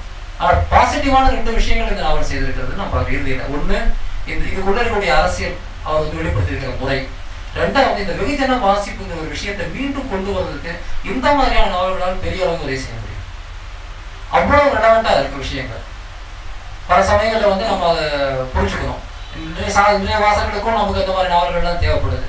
எல்லாத்தையும் வந்து நம்ம வந்து ஊடகமாகலாம் வைக்கணும்னு அவசியம் கிடையாது. அதாவது நம்ம வந்து ஒரு காலத்துல வந்து அரசியல் பிரச்சனைகளை பற்றி பேசுவது, அரசியல் நாவல் நம்ம எடுத்துக்கிட்டோம்னா ஒரு காலத்துல அரசியலை பற்றி பேசுவதற்கு யதார்த்தவாத நாவல்களே போதுமானதாக இருந்ததுன்னு ஒரு கருத்து இருக்கும். அது இங்கே தமிழ்நாட்டிலும் சரி, இந்திய அளவிலும் சரி, சோவியத் யூனியன்ல சோசியலிச யதார்த்தவாதம் சொல்லப்பட்ட எல்லாமே சரி, அடிப்படையான பிரச்சனையை ரத்தம் சதயமாக முன்னிறுத்தி ஒருவருடைய மனசாட்சியை உடுக்கி வந்து நியாயமா இல்லையா சொல்றார் அப்படின்னு கேள்வி கேட்கக்கூடிய பாணிகளான அல்லது வந்து அந்த ஒரு அடிமைத்தனத்தை, அந்த கேவலத்தை, அந்த அசிங்கத்தை வெளிப்படுத்தக்கூடிய ஒரு யதார்த்தவாத பாணி வந்து போதுமானதாக இருக்கும். ஆனா சில நாடுகள்ல அந்த யதார்த்தவாதமாக எழுத முடியாத பல்வேறு அகப்புற சூழல்கள்ல அதுவே மேஜிக்கல் ரியலிசமாகவோ இல்லை வேற ஒரு முறைகள்ல வந்து லத்தீன் அமெரிக்க நாடுகள்ல மற்ற நாடுகள்ல வந்துருக்கு. அதுவும் அரசியல் நாவல் தான். ஆனா இந்த 2 விதமான வகைமைக்குள் சிக்காமல் தமிழ்நாட்டுல பெரும்பாலான மக்களை ஈர்க்கக்கூடிய ஏற்கனவே உருவாக்கப்பட்டிருக்கக்கூடிய ஒரு வெகுஜன நாவல், ஒரு வெகுஜன இலக்கியம், பாப்புலர் லிட்ரேச்சர். நான் வந்து யதார்த்தவாதம்னு சொல்லல, இல்லை வேற ஒன்றும் சொல்லல, அந்த மாடல் வந்து ஒரு பாப்புலர் லிட்ரேச்சர். அந்த வெகுஜன இலக்கியத்திற்குள் இவ்வளவு சாத்தியப்பாடுகளை செய்வதற்காக முயன்றிருக்கக்கூடிய அந்த ஒரு காரணத்துக்காகவே சிவராமனை மனமாற பாராட்ட நம்ம அது ஒரு பெரிய அசாத்தியமான ஒரு விஷயம். அது நிச்சயமாக வந்து நாம வந்து செய்யணும். எல்லாம் செய்த பிறகு இறுதியில இந்த நாவல்லாம் படிச்சு முடிச்ச பிறகு ஒரு 2 வரியை மட்டும் படிச்சுட்டு நல்லா சிரிச்சேன். நீங்களும் அந்த வரியை கேட்டுங்க. முக்கிய குறிப்பு, இந்த நாவலில் இடம்பெற்றுள்ள பெயர்களும் சம்பவங்களும் கற்பனை. முதல்ல வந்து நான் வேலை பார்க்கக்கூடிய நிறுவனத்துக்கும் குங்குமம் ஆசிரியருக்கும் நான் நன்றி சொல்லிக்கிறேன். ஏன்னா வந்து செந்திலோ யுவகிருஷ்ணாவோ சொன்ன இத்தனை அரசியலையும் என்னால வந்து சுதந்திரத்தோட பேச அவங்க அனுமதிச்சாங்க. அதுக்காக நன்றி. பொதுவா வந்து நான் பிறந்து வளர்ந்தது வேலூர்ல. வேலூர்னா ப்ராப்பரான வேலூர் தான். பக்கத்துல கிராமங்கள் கிடையாது. வேலூர்லேருந்து 30 கிலோமீட்டர்ல திருப்பத்தூர், அங்கேருந்து ஒரு 30 கிலோமீட்டர்ல கிருஷ்ணகிரி, தர்மபுரி. ஆக நான் வந்து நினைவு தெரிந்த நாட்கள் சேர்ந்து அந்த தேவாரத்தோட கொடுமைகளை கண்ணுக்கு நேரா நான் பார்த்து பலந்தவன். சொல்ல போனா அந்த காலத்துல நான் சந்திச்ச என்னை தூக்கி பலத்த நக்சல்பாரி தோழர்கள் ஒவ்வொருத்தருமே அவ்வளவு சிறப்பான வலுவானவர்கள். சித்தாந்த ரீதியிலையும் சரி, கல பணிகள்லையும் சரி. அதனால வந்து இயல்பாவே எனக்கு வந்து அந்த எம்எல் மூமெண்ட் மேல வந்து ஒரு ஈர்ப்பு, பற்று, அபிமானம், விசுவாசம் உண்டு. ஆனா நான் பிழைப்பு பாதி, அப்பட்டமான பிழைப்பு பாதி. நான் என்னால் வந்து ஒருபோதும் வந்து அர்ப்பணிப்போட கூடிய எம்எல் தோழராக ஆக முடியாது. 5 செயல்பாடு பூராவுமே கரப்டடான பர்சன் தான் நான். ஆனால் சமூகத்தில் ஒரு மாற்றம் நிகழுமானால் அது வந்து எம்எல் சித்தாந்தத்தால தான், மார்க்சிய லெனினிய சித்தாந்தத்தால தான் சாத்தியம்ங்கிற நம்பிக்கை வந்து எனக்கு வந்து பூரணமாகவே உண்டு. இன்னொன்று, பேசிக்கலா நான் எழுத்தாளனும் கிடையாது, வாசகனும் கிடையாது. நான் வந்து நுகர்வோர், கன்சியூமர். நான் எனக்கு கிடைக்கக்கூடியதை நான் கன்சியூம் பண்றேன். ஒருபோதும் நான் வந்து இலக்கிய அந்தஸ்தோ அங்கீகாரமோ நான் கேட்க மாட்டேன், கேட்கறதும் கிடையாது, கேட்கக்கூடிய நபரும் கிடையாது. அதே மாதிரி வாசகனான்னு கேட்டா வாசகனும் கிடையாது, நுகர்வோர். ஆக்சுவலா வந்து யுககிருஷ்ணா சொன்ன மாதிரி பொதுவா வந்து இந்த பத்திரிக்கை ஆபீஸ்ல வேலை பார்க்கிறவன் ஒருபோதும் எழுத்தாளனாக ஆகவே முடியாது. அவனுக்கு அது சாத்தியமே கிடையாது. அவன் வந்து என்னை எழுத ஆரம்பிச்சாலும் வேர்டு கவுண்டிங் தான் இருந்துகிட்டே இருக்கும். 2 பக்கமா 3 பக்கமா சிங்கிள் பேஜா. சிங்கிள் பேஜ்னா இது குங்குமம் சைஸ்னா 150 வார்த்தை ஓகே. ஆக அவனால ஒருபோதும் எழுத்தாளனாக ஆக முடியாது. அது போக வார பத்திரிகையில எழுதுறதுங்கிறது வந்து இப்ப குங்குமம் வந்து திங்கட்கிழமை ரிலீஸ் ஆகுதுன்னா செவ்வாய்க்கிழமை மத்தியானம் குங்குமம் கட்டிடும். பேப்பர்னா காலையில 9:30 அந்த பேப்பர் வந்து கட்டிடும். ஆக அந்த 3 மணி நேரத்துக்குள்ள நம்ம பேப்பரை காசு கொடுத்து வாங்குறவன எப்படி இருக்கிறது? இப்படி பிஸ்னஸ் ஆகும் கன்சியூமர் சைடாவுமே யோசிக்கிறவனால ஒருபோதும் எழுத்தாளனாக ஆக முடியாது. ஸோ இது வந்து எழுத்தாளனால நான் எழுத்துறேன்.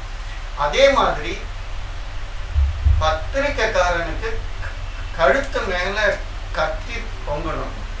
டெட்லைன் வார பத்திரிக்கைனா இன்னைக்கு சாயந்தரம் 6 மணிக்கு ஃபார்ம் பிரிண்டிங்க்கு போயாகணுங்கும் போதுதான் அவனோட மூளையே வேலையே செய்யும். நிறுத்தி நிதானமா எழுதலாம்ங்கிறது வந்து பத்திரிக்கைக்காரனுக்கு சாத்தியமே கிடையாது. அவனுக்கு வந்து பிரஸ் மேனேஜர் ஃபோன் பண்ணி சார் இதோ இப்ப வந்துடுங்கும் போதுதான் 100 வேர்ட்ஸ் வந்து மடன்னு போகணும். பொதுவா வந்து கர்ணனின் கவசமும் சரி, சகுனியின் தாயமும் சரி, ஒரு ஐடியா மனசுக்குள்ளே இருக்கும். சண்டே வந்து நான் திங்கட்கிழமை எழுதுறத பற்றி நான் அந்த ஒரு ஐடியாவை ஃபார்ம் பண்ணுவேன். திங்கட்கிழமை காலையில எழுதிட்டு அனுப்புவேன். அதாவது ஏன் சொல்றேன்னா, பெண்கள் சொல்லும் போது வந்து நிதானமா செய்திருக்கலாம்னார். அது வந்து நிதானமா செய்யக்கூடிய நபர் நான் இல்லை. அதுனால வந்து சாத்தியம் ஆகலை. கடைசியா வந்து நான் செந்திலுக்கு மனமார்ந்த நன்றி. பல விஷயங்கள் நான் வந்து அது யாருக்கு புரியுது புரியல பரவாயில்ல எழுதுவோன்ட்டு தான் நான் எழுத்தினேன். நான் நிறைய விஷயங்களை கரெக்டாக வந்து அவரை கனெக்ட் பண்ணி புரிஞ்சுக்கிட்டாரு. சந்தோஷமாக இருந்தது. செந்திலுக்கு நன்றி. யுவகிருஷ்ணாவுக்கு நான் நன்றி சொல்றது எனக்கு நானே நான் சொல்லிக்கிற மாதிரி தான். ஏன்னா வந்து பொதுவாக வந்து நான் எழுதுறதுக்கு முன்னாடி வந்து நான் யார்கிட்டே நான் டிஸ்கஸ் பண்ண மாட்டேன் நான். ஆனால் எழுதினதும் முதல்ல வந்து நான் யுவகிருஷ்ணாவுக்கு அரைனுக்கும் அனுப்புவேன். நான் அவங்க கிட்டேருந்து ஃபீட்பேக் வந்த பிறகுதான் நான் லேஅவுட்டுக்கே நான் சப்மிட் பண்ணுவேன். நான் எனக்கு வந்து எப்போதுமே வந்து இந்த தனி மனிதன் மேல நம்பிக்கையே கிடையாது. மனித சமூக சாரங்கிறது கூட்டா தோழமையா இருக்கும் போதுதான் சாத்தியம்.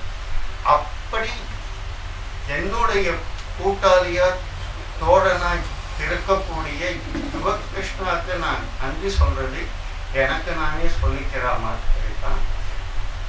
வாய்ப்பு தந்த வேடி கப்பனுக்கும் உங்கள் அனைவருக்கும் நன்றி. ஏன்னா நீங்க ஒவ்வொருத்தருமே எழுத்தாளர் தான், கவிஞர்கள் தான், சிந்தனையாளர்கள் தான். நீங்க ஒவ்வொருத்தரும் முகநூல்ல, கூகுள் பிளஸ்ல, ட்விட்டர்ல, சமூக வலைத்தளங்கள்ல பிரசுரம் ஆகக்கூடிய கட்டுரைகளா, சிறுகதைகளா, நாவல்களா நீங்க எழுதக்கூடியதுதான் என்ன வந்து செதுக்குது. ஆக நல்லதோ கெட்டதோ என்னை செதுக்கக்கூடியவர்கள் நீங்க தான். அனைவருக்கும் நன்றி.